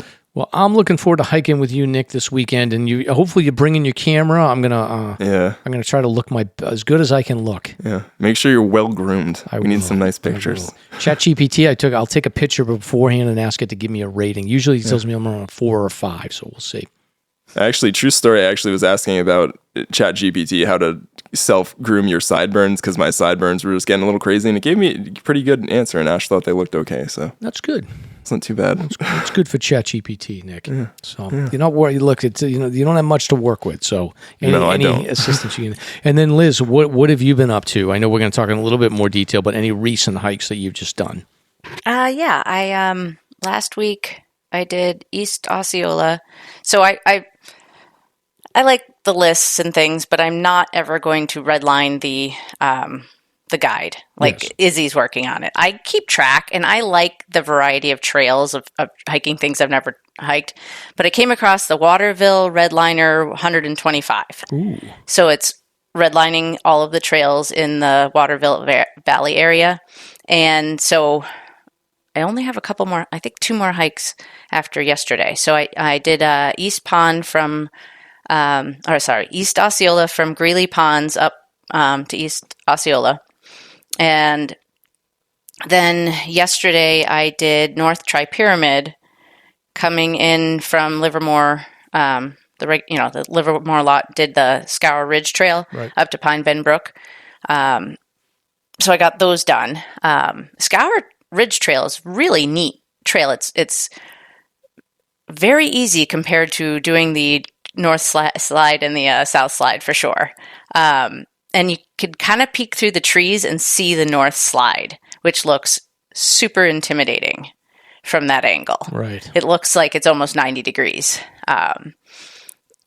So it's just a neat perspective to do something different like that. And then last Friday I was on Halebrook Trail, which is my adopted trail, one of 2. And it's in pretty good shape now. I was a co-adopter, but my co-adopter quit, so I'm now on my own for a while until they find somebody else. And that's a trail with a lot of needs, for a lot sure. of drainage, I would imagine. Yeah, there right? are tons of water bars. 87 drainages from top to bottom. I've counted. I was reading that in your post. I was like, oh my God. Yeah. A lot of drainages. There's a lot of drainages. But they did the Forest Service did the training on my trail last weekend. So at least the first up to the first water crossing we'd cleared out as a group, which was huge. And then Chad, who I met, I guess I met him last year at a training, and then kind of found him on Instagram. He went up and he cleared all of my my blowdowns. Oh, nice. During the training, which was huge because there were a lot, apparently. It's funny. I was going to ask you that. So, my trail doesn't get like anything like that, but I was going up Valleyway, and there had been some cleared out, but there was one section that was 6 or 7 blowdowns, like maybe a mile and a half in, but it seemed like, I don't know if it was one of those wet ice storms, but it seemed like it rocked a lot of the areas. Watson Path had a couple too, where like a couple of places where trees were just ripped out of the ground. So I was kind of curious what it was kind of looking in other areas of the whites. Yeah, the same. Like, somebody else ended up clearing it. I think Chad did some of it, but it basically was looked like a giant Christmas tree in the middle of the trail towards the top. Jeez. Wow. Yeah. So my other one is Mount Kineo Trail. I did a little work on it so far. It's not that high. It's not frequently hiked. It's over by Three Ponds Trail and Carr Mountain Trail in that area. Okay. It's a different beast. It's mostly brushing. There's really no water bars that I've had to deal with. And then I usually have to clear blowdowns off of it. But do you just pack like a hazel hoe up with you for clearing the drainages? Or? I have a rogue hoe. Okay. That I like a lot. It's just, that thing's heavy to hike up Halebrook Trail with. Yeah, I feel it like, I just carry some small loppers and a saw. And I think Mike's kind of in that same boat too. But I'm like, you people that carry up like hose with you up 2.2 miles or whatever. And it was a lot of work. feet. I'm like, God bless you. Right. But I mean, I would carry the hoe though, because I also wouldn't want to bend. Like, I guess you could have like a smaller, lighter instrument to clear drainage, but I wouldn't want to bend over. Yeah. That's the thing, is it's worth it to bring something with a longer handle, I would think. The hoe works great getting through, especially when I do the fall cleaning and it's all the wet leaves. It rakes those wet leaves so easily. Yeah. Compared to like a cheap little rake. I will eventually go. I guess the more I'm seeing, I've been doing the trail adopting for a little while now, but I do think that when you think about trail adopting, there are, you do want to think in terms of elevation trails versus flatter trails, because I do the Baldface, that section from Eagle Crag to South Baldface, it's 2.5 miles, but it's really not. All it is brushing and then the occasional blowdown, and there's really not a lot of stuff to work with as far as cairns go, but the cairns are pretty much built up anyway. So I just have to hike up and then do the brushing and open up the corridor, which is pretty straightforward. But I do think eventually, I'll give that trail up and try to I may even do like the Bald-Faced Circle Trail, like the lower section needs a lot more work in my view. Like the drainages are going to be cleared, and there's way more blowdowns traditionally. So we'll see, but it is a lot more work though, I think. Yeah. And that's why I adopted the second trail, because I wanted something completely different. Yes. So I have two that need completely different things. Yeah. I find that the brushing is so, I don't know, it relaxes me. I don't mind it as much. There's a lot of bending over, but it's just very peaceful, I feel like. I had like a aha moment up on the cutoff where I was texting Mike about this too, but I realized, I don't know why, like I'm always trimming like the little crummels and the little furs that are like trying to come up out of the moss. And I'm like, oh, I can just yank these out of the moss and just chuck them into the woods. I'm like, why have I been doing this manually the whole time? And I'm like, it's so, not all of them come out, I should be fair. It's insane how the roots on those sometimes like dig into like rocks and like they just go on forever seemingly sometimes, but a lot of them you can just kind of pop out of the moss and it's fun. But I was like, man, why have I been killing myself just trying to trim all these little things on the side of the trail for the past like 2 or 3 years? I figured that out last year too. I started ripping stuff out by the roots. Right. Yeah, like one, I don't even know why I noticed this. I think because I had one like my loppers and a bigger one, and I must have yanked it kind of while I was trying to like just cut it in half, and then the whole thing just ripped out of the moss and the dirt, and I'm like, why don't I just do that instead? And I was like, oh man, this is nice. Wow. Yeah.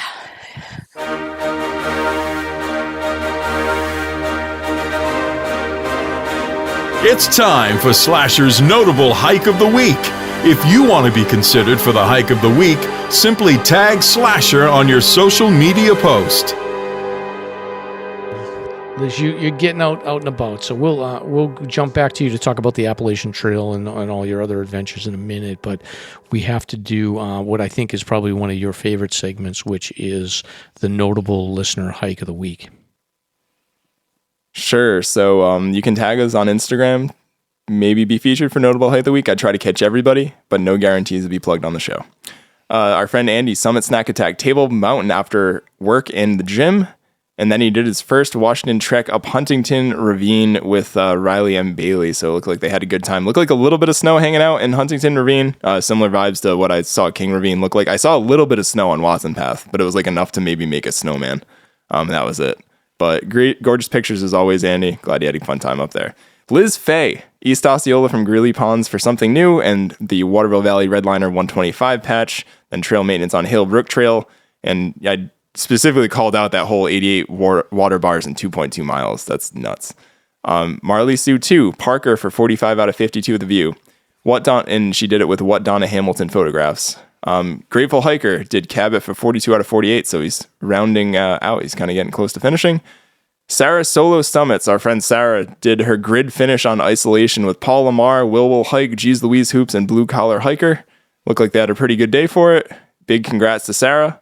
Paul Lamar, Wildcat, Carter Mariah Traverse with Sarah Solo Summits, Fit to Hike 603, Sporty Spice 3, Kaya and Nisa for Sarah's grid, Sipruk 81, TJ joined them at some point on the way through this. 802 Trail Pup 6, tagged us a few times, so Kearsarge North for 41 out of 52. Their 12th Summit of Cardigan for 2026. And they did Camel's Hump in Vermont with Radar the Dog. Then it looks like Mike just entered one in. Yeah, this is the Dad Ventures crew. So Justin and the guys and the kids, they did an Owl's Heads attempt. And I think the timing was a little off because it was like right after the storm. So it looks like they turned back, but they got a cool video out there. So. Oh, okay. I'll have to check that. So they brought a rope and stuff. They got the kids across, which is fun. But yeah, good for them. Awesome. So I think this week we've got to give it to Sarah for a grid finish. No question. Sarah Solo Summit for the good grid. job, Sarah. Yeah, excellent. Congrats. Very Big proud congrats. of you. And yeah, it's awesome. Yes. Looks like you had a good time. I know she's up there. She's not an attention seeker, but we're going to give her attention. Yeah. No, and Sarah, I did want to just, normally I let Mike choose, but I didn't want to jump in front just because there were dogs, and I don't know, he gets a little squirrely sometimes, and I didn't know if he was going to pick Radar the Dog instead. No, I know my role, Nick. I know. Okay. I've hiked with Sarah a couple times now. Yeah. I know that I'm not gonna miss that one. So.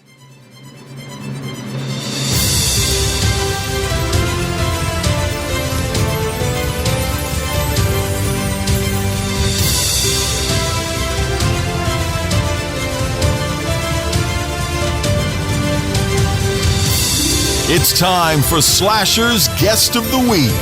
Very cool, very cool.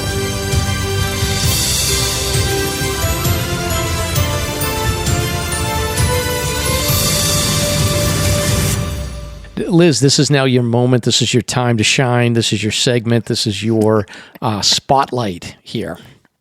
Excellent. Are you ready? Sure. Well, we've already learned about your system for protecting yourself from bear attacks, which is good.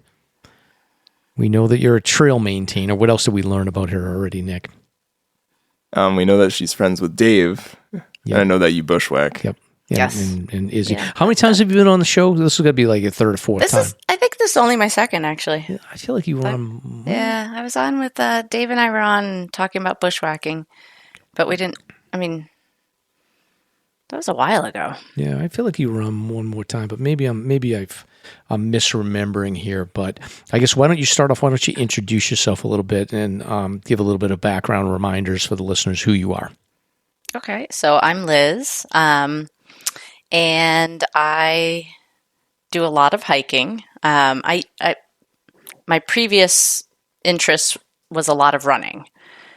When my kids were little, it was just easier to run, so I actually ran a couple marathons and things like that, and I used to push them in the stroller, the jogging stroller, but I've since discovered that I like hiking way better than I ever liked running. And I went through the 48 and the 52 and the Belknaps and the Yossipes, and I just like lists because it gives me ideas and it gives me a focus. I'm working my way through the 500 highest because I really do enjoy bushwhacking. Let's see. I like new experiences. You'll never find me gritting. If I repeat something, it's because I'm going at it a different approach, different trails, or if I'm hiking with somebody that really wants to do something I've already done. But you will never find me gritting because I just don't like doing the same thing over and over and over again. Right. Even though I know the weather's always different or things like that. But I like the fact that the things that I've been hiking, including the Monadnock 50 Finest that I just finished, it's giving me a chance to explore the state, like all of it. All the nooks and crannies of New Hampshire, which I'm finding a lot of fun. Yeah. I'm also now working on my Maine 4,000 footers because I'd done the Vermont. Last year I did my first two Maine 4,000 footers, which were Baxter and North Brother. So this year I'm going to hopefully get a couple more. Old Spec, hopefully we're going to Baxter this weekend, so hopefully I'll get Hamlin this weekend. Oh, awesome. So yeah, I pretty much will hike anything, mostly. And you have a little crew. So there's you, there's Daveshitsinthewoods, who we know about, and then Izzy. So you get your little like crew. Seems like that's how it works. With the longer you hike, you develop your little posse of people that will get out with you. Yes, I think the majority of my hikes are solo, but when I'm not hiking solo, it's with either Dave or Izzy. My son Nick does hike, but he's a college student. He's a senior at UVM. Yep. But I've gotten him into backpacking. He's gone on his own backpacking trips with his friends and solo backpacking. So cool. When we get together, he and I will hike. But yeah, I keep thinking maybe I'll expand my group, but I haven't found more people to expand my group. Yeah. I feel like we're going to have some crossover. Like Dave's going to pull you into our little crew at some point, I think. We hiked together way back. Yep. That was probably 2 years ago now with Randolph and Crescent. Oh, that's true. You did. That's right. Yes, I was with you for that. That's right. You conspired with the rest of the guys to not tell me that my zipper was down. Yes. We tried to get Liz to tell you, but she didn't want to. Tried. Yeah.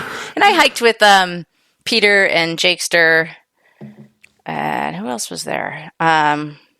This winter in February when we did now my brain is not working. Oh, the one off of Lafayette and stuff. Yeah. Yep. It'll come to me.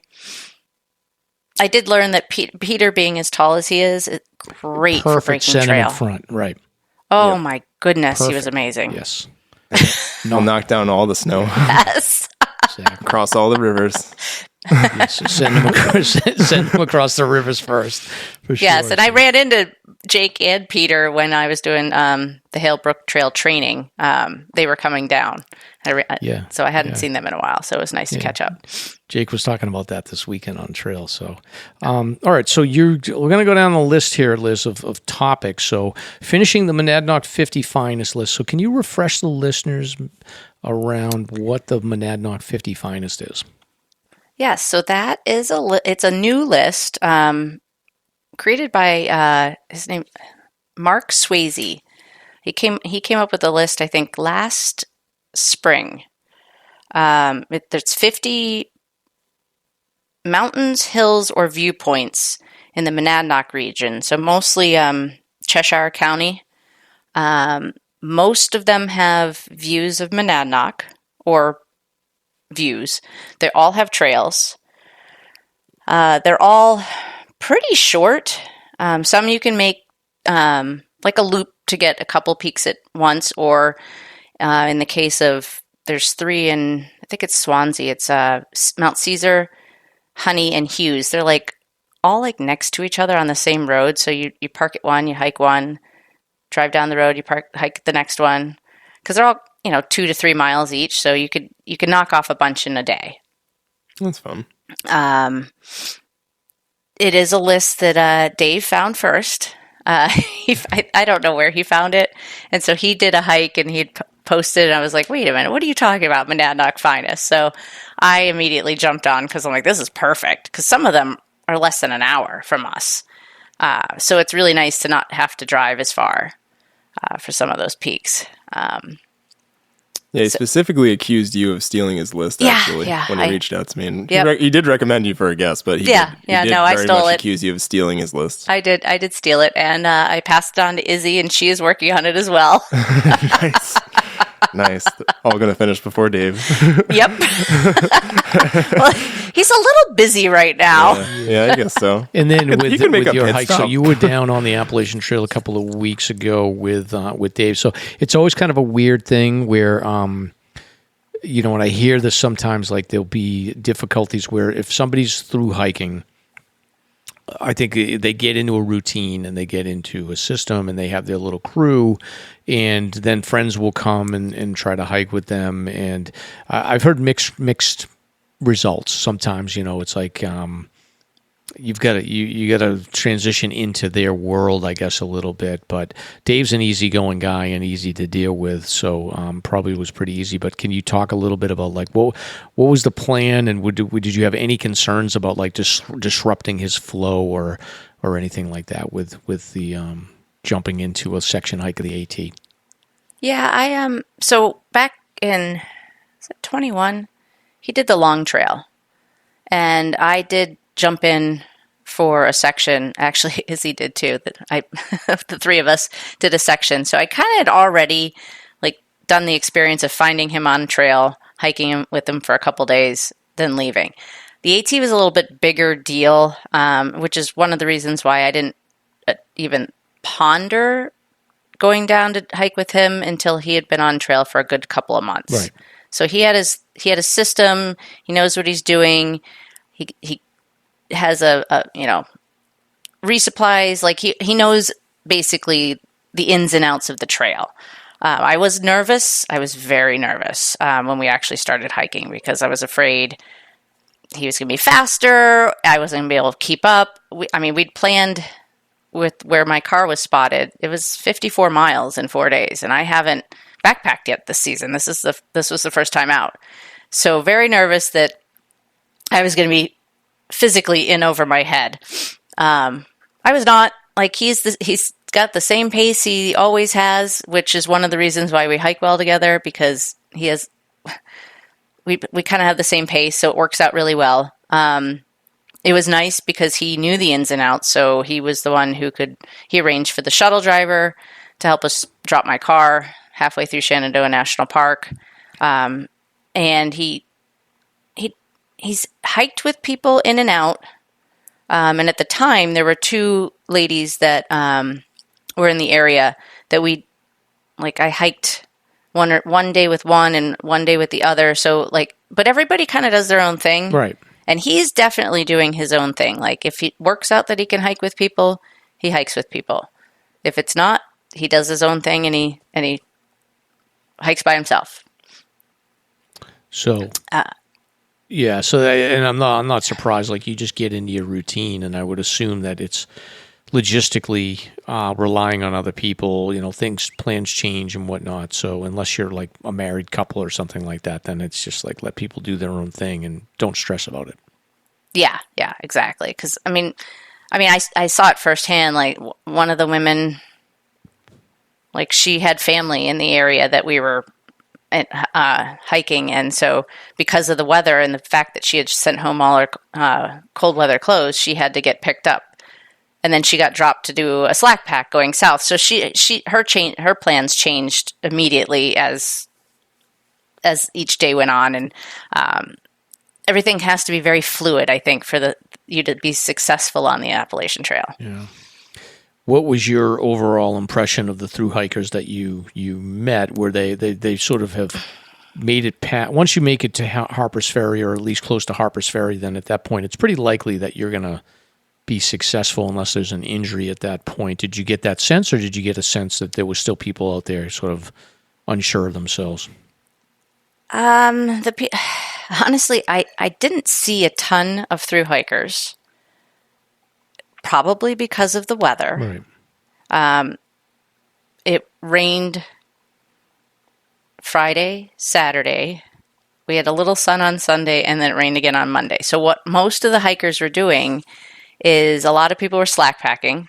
So we ran into a couple people that Dave knew, but they were going south as we were going north. So it was like a quick exchange. And on trail, we didn't see a lot of people, and I couldn't figure out why. Like, why would people be off trail for 4 days? And on my last day, when we connected back with Mighty Mouse, one of Dave's friends, she said that a lot of the thru hikers were, they call it retro blazing. So the original AT, I guess, was on Skyline Drive, and that's where the views are. Right. And I think it's shorter. So with the rain and the miserable weather, a lot of the thru hikers, that section that I was on, they were out on the road hiking, not on the trail where we were, which was kind of interesting. But the hikers we did see were very prepared. I mean, you have to be for that kind of rain. And I think this was the first like solid week of rain that the AT hikers had to deal with. Dave said he had like a couple days of like half a day of rain, and that was it. So this was the kind of the worst weather a lot of them were having to deal with, and they were all very prepared. Everybody had ponchos. I saw one umbrella. Oh, you did? Thought okay. of you, Mike. I like that. I had my umbrella this weekend. I couldn't use it though, but I was ready to. So. And the guy who had it was so excited about his umbrella. I bet. They always are. I do. I feel like that's the best system. So you brought terrible luck and terrible weather to Dave. I did. I delivered. And it was funny when we were starting to plan it. I was trying to get down there earlier in May, and it wasn't working out. And we kind of narrowed in on the time. And he's like, "Just whatever you do, just don't bring rain. Just don't bring rain." Yeah. Did you get the sense from him that he's stressing about getting up to like on New Hampshire and Maine, and that he's stressing out about a bunch of people hitting him up and wanting to hike with him or whatnot? Or did he talk about that? In fact, I think he's looking forward to connecting with people as he gets closer. Okay. He has a friend that lives in Connecticut that I believe is joining him, New York, Connecticut area. So, I mean, if you were thinking about trying to catch up with him in Massachusetts, that would be good. I'm going to connect with him again in Vermont because I want to do more of the long trail. I've done sections already. I want to get some more, so I'm going to use him as my excuse. Right. Yeah, I was thinking. I definitely want to try to link up with him either like in Mass across like the Greylock section or like that's exactly something, what I was thinking too. Or even just any of the other. I mean, I guess any of the Mass or New Hampshire sections, but I'm hoping to get out with him a few times.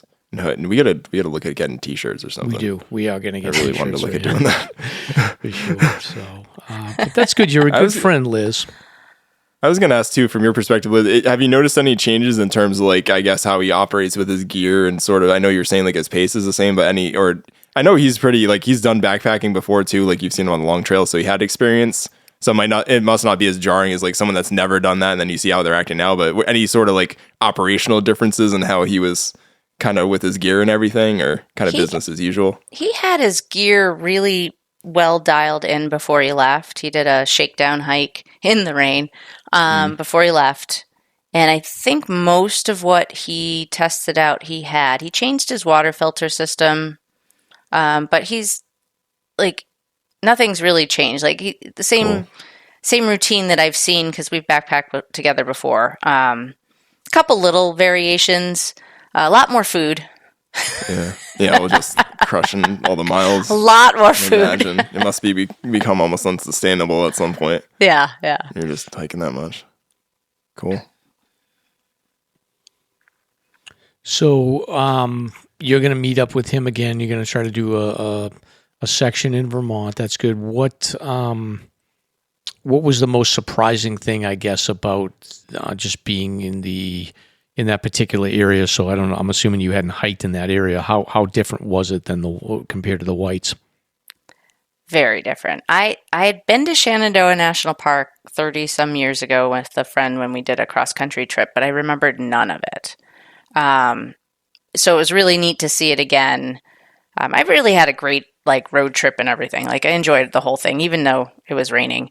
The trail through Shenandoah National Park. Now I know it's not the case for all of Virginia, but it was lovely compared to New Hampshire. There were no rocks or roots. It was walking on a dirt path. I mean, it was still ups and downs. I mean, we had plenty of elevation gain and loss, but it was just so easy footing compared to what I'm used to up here. I think once he left the park and was in the roller coaster section, it got rocky again. I got the sweet spot really for the trails. Yeah, I did. That was my impression of like Yosemite and the West Coast too. It was like, oh my God, there's like no rock hopping, no roots, anything like that, which is it was lovely. What is what do you think? Did you get any impression of Dave's gravitas or his sort of standing within the hiking community? Was he well known, or is he? Oh my gosh, I think he's trail famous at this point. So the story about his name, Cocaine Bear. Yes. After I dropped him and Mighty Mouse back on trail on that Tuesday after Memorial Day, I started driving north and I stopped in Harper's Ferry because why not? Yeah. Neat town. Not only you have the Trail Conservancy there, but all the history and stuff. And I only got to spend a couple hours in the town. I'll have to go back for more. But I was in an outfitter shop downtown, and I was listening to a young man and the store owner talking about, of all things, deaths in the whites. And I interjected. I said, "Oh, have you heard about the most recent death on Kinsman Ridge Trail?" And the kid's like, "Oh yeah, and so he's kind of talking. And I said, I made the comment of that I was from New Hampshire. Mm-hmm. He's like, "Oh, that's really cool. I'm from Massachusetts." And then he asked me if I was hiking the AT. I said, no, I was just down in Shenandoah National Park hiking a section with a friend of mine that is hiking the trail. And he said, "Oh, so who's your friend?" I said, "Oh, Cocaine Bear." And he looks at me with this recollection, like, "Oh my gosh, I know who that is." Oh wow!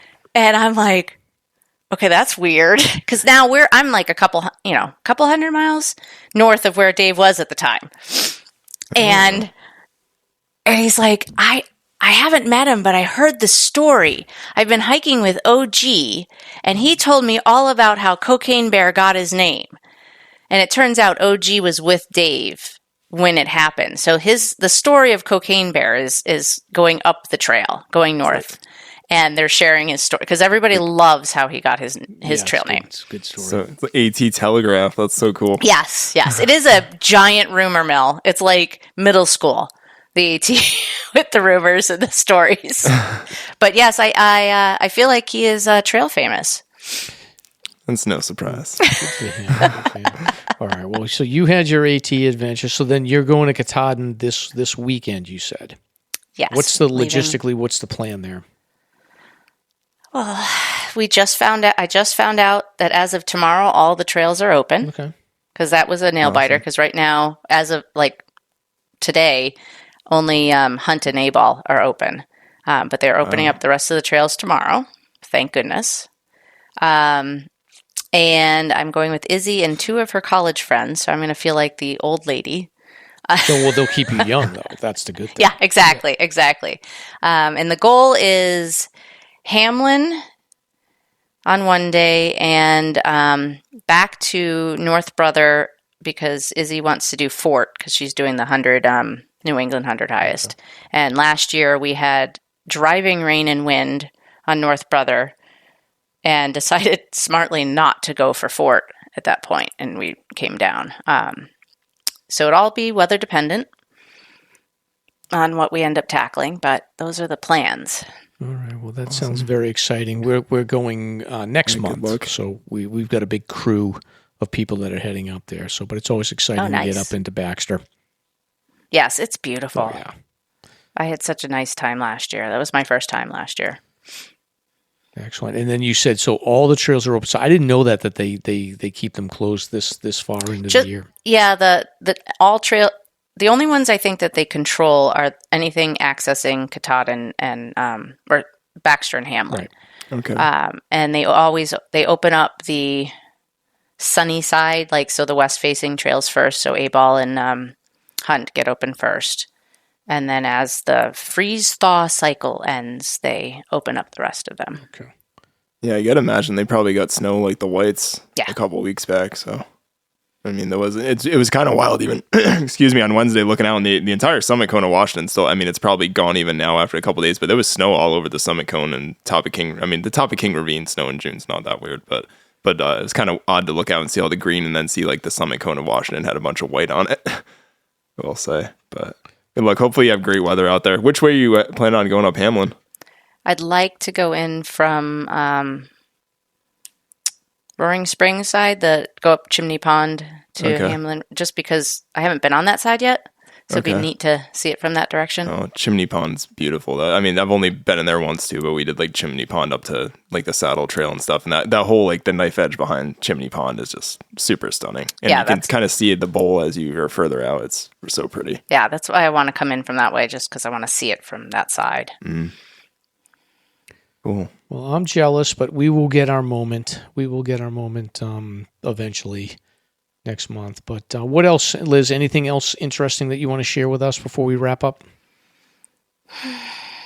No, I think that's like my backpacking trips this summer will be where I join up with Dave because that makes planning easier.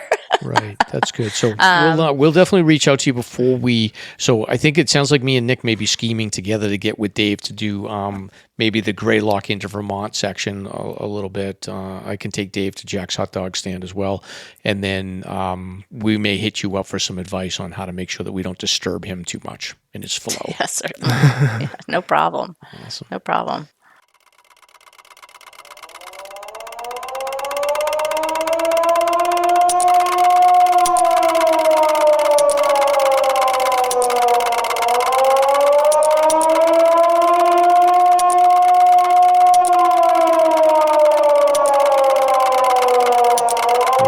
Talk about some search and rescue stuff?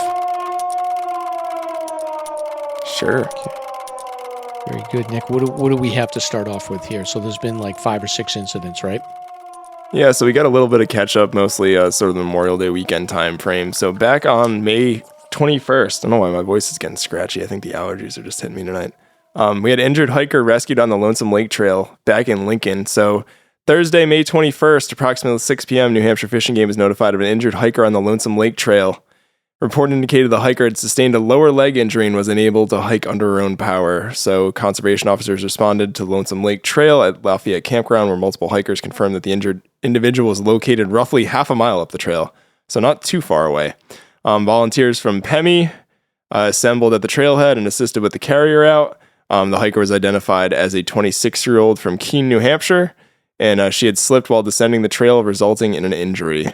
So they carried the hiker to a waiting Linwood ambulance, and she was down at 8 p.m., so not too bad at all, but not too far up the trail. So that's kind of good from that sense. Not good to be injured, but good that she wasn't super far out. She was taken by private vehicle to Littleton Regional Hospital for further treatment for the injury. So quick turnaround on that one. Never good to get hurt, but if you're going to do it, half a mile out from the trail isn't too bad rather than being up on Fishing Jimmy or something on that side. Right. So, okay. Not too bad. And then this next one is an overdue hiker. So this is a 64-year-old guy from East Kingston, New Hampshire, Nick, my neighborhood, 1 or 2 towns over from me. So he was hiking with his sons, and they had become separated on the Bowles Trail, nearly 4 miles from the trailhead. So no cell service in the area. And after, that section of Chicora is terrible, like the Kangamanga side, where there's no cell connection there, so you just can't get in trouble. But he separated from his sons, and then I guess they reached the trailhead, and they were waiting for a couple of hours for their father to arrive. Oh man, can you imagine how much they must have been sweating? Like, oh, do we call mom or not? I don't know what to do. But they were able to send an emergency text to 911 for assistance, and then Conway Fire and Rescue personnel responded and treated, I guess they treated the sons for dehydration, and then the conservation officers and members of Lakes Region Search and Rescue responded, hiked up the trail to locate the father, and he was found about a half a mile up the trail and was able to hike out on his own. So this call came in around 10:30 p.m., and then they got to the father around 12:30. So I don't know what was going on here. They were having a little bit of a fun hike, I guess, and they got separated. So all's well that ends well, Nick. Don't leave your your elderly father alone in the woods, please. Yeah, not good. Or Mike with his hydraulic legs in the future. Yeah, my exoskeleton. There we go. So moving along, we got May 28th, injured hiker airlifted from the Bond Cliff Trail. So May 28th, 11:53 a.m., conservation officers were made aware of an injured hiker on the Bond Cliff Trail in Lincoln. The solo hiker was able to get a text message to New Hampshire 911, letting them know that he had suffered a lower leg injury that prevented him from continuing without assistance. The coordinates showed him 7.5 miles from the trailhead, so probably about 1.5 miles below the Bond Cliff summit. Due to the remote location and to avoid a strenuous carryout, the New Hampshire Army National Guard was contacted, and they assisted with a helicopter extraction. So 1 p.m., the Army National Guard Lakota had departed from Concord to locate the injured hiker, while a follow-up Black Hawk would actually hoist the hiker from the trail once he was located. So it's interesting that they actually kind of used 2 different choppers to sort of get the thing done.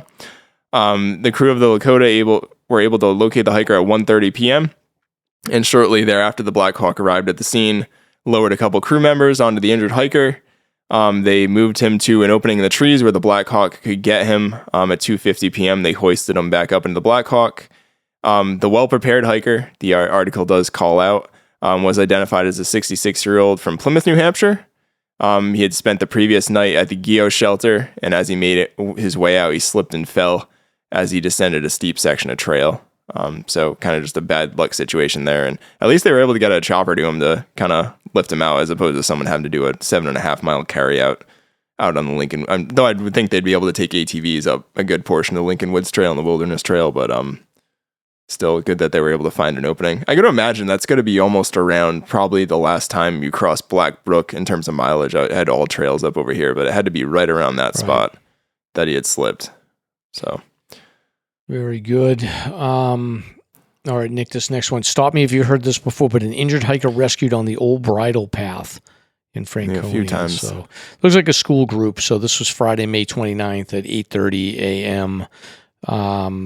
Injured hiker on the Old Bridle Path in Franconia. It doesn't say. I guess he was about 1.5 miles down from the Old Bridle Path. So there was a report came in that a hiker had suffered a lower leg injury, was unable to continue. So conservation officers responded to the trail and were met by a bunch of volunteers from Pemisar.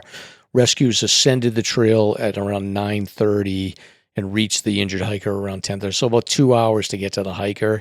He was a juvenile traveling with a school group from Connecticut. They were well prepared for the trip, and the group had all the necessary equipment for an overnight hike.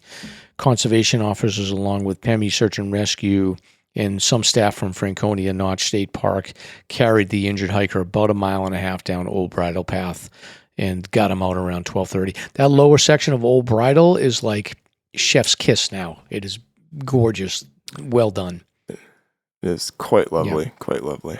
So he must have been past the Agonies and then maybe past that switchback, and then in the lower section is about 1.5 miles. So not a bad area because it widens out, so it's easier for a carry out there. Yeah, for sure. So next we had, it was originally Fish and Game had this as a missing person, and the title actually changed to missing hiker. But June 1st, they were notified of a missing person shortly after 10:30 p.m., basically in the area of the Sawyer Rock picnic area. I had to look this one up. I'm not familiar, but it's more or less along 302 right past the Mount Tremont trailhead. So kind of in that area of 302 before you actually hit Bartlett. And it does mention they kind of searched from the initial search, didn't turn up anything, which was kind of unfortunate. 64-year-old from Auburn, Mass. They even used a volunteer drone operator to try to actually find him, and they weren't able to. But the following day, just after daylight on June 2nd, shortly before 11 a.m., the hiker found his way back to the road, 302, and was uninjured. So kind of a good situation there. They mentioned that New England Canine and Upper Valley Wilderness Response Team was kind of involved in the search.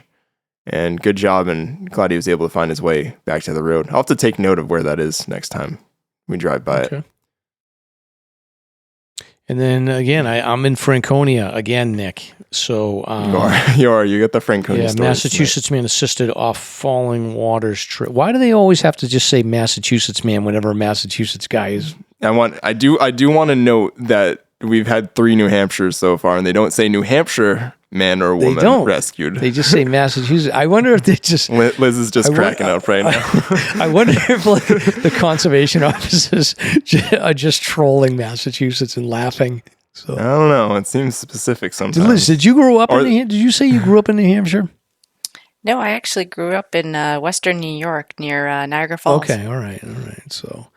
I just was checking to see if you were a Massachusetts person. Yeah. She's like, don't loop me. She's like, don't lump me in with you people. Nope. It's like when I say that. We moved to New Hampshire in 1997. Okay.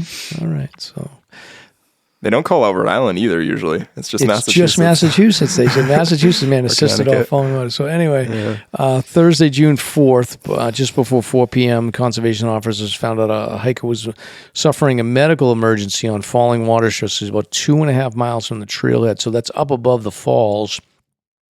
A Good Samaritan. So 2.5 miles, that puts them maybe a little bit below Shining Rock or something like that, Nick.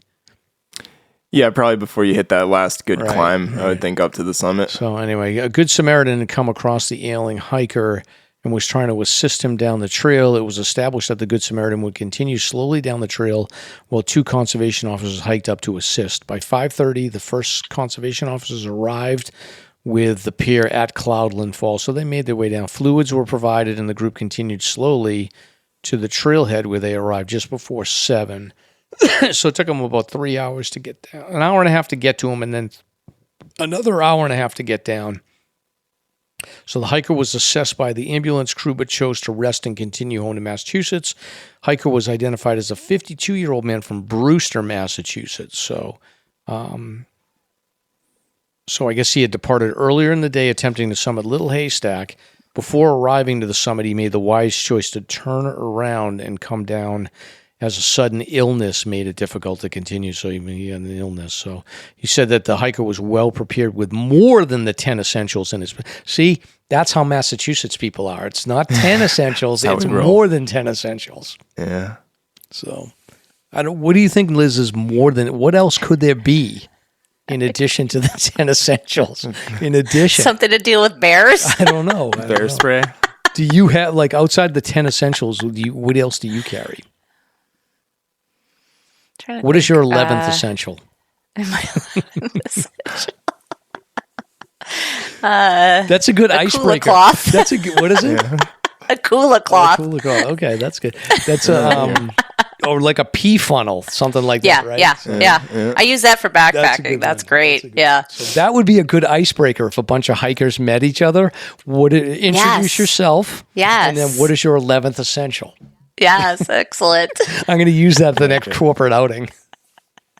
I like it. All right. Yeah. Anything else, Nick? Or can we go home? No, I was going to mention in light of the story, because I think they maybe alluded a little bit to dehydration or something to that effect, that we are getting some warm days up in the Whites. It is a little bit cooler in the mountains, but it can be hot as bizzles down in the valleys still, 80s even in Franconia Notch. So make sure you're carrying, definitely time of year to be carrying your water filter. Make sure you're taking some drinks with electrolytes and things like that, because I think that can be a pretty big game changer this time of year. And bug spray. Bug spray is the 11th essential. Yes. This time of the year. It's out of control. Bug net, yep. The hellish bugs were out on the Hancocks. They were fine up on Madison and stuff, but they're like the ones that don't bite you, but they just land all over you. And I read somewhere they said that alcohol attracts bugs, so be careful. But that's it. That's all we got. So I will let everyone go, and you can go back to your normal daily routine now, and we will be back next week. All right. Bye, everybody. Bye. Thank you for listening. If you enjoyed the show, you can subscribe on Apple Podcasts, Spotify, Podbean, YouTube, or wherever you listen to podcasts.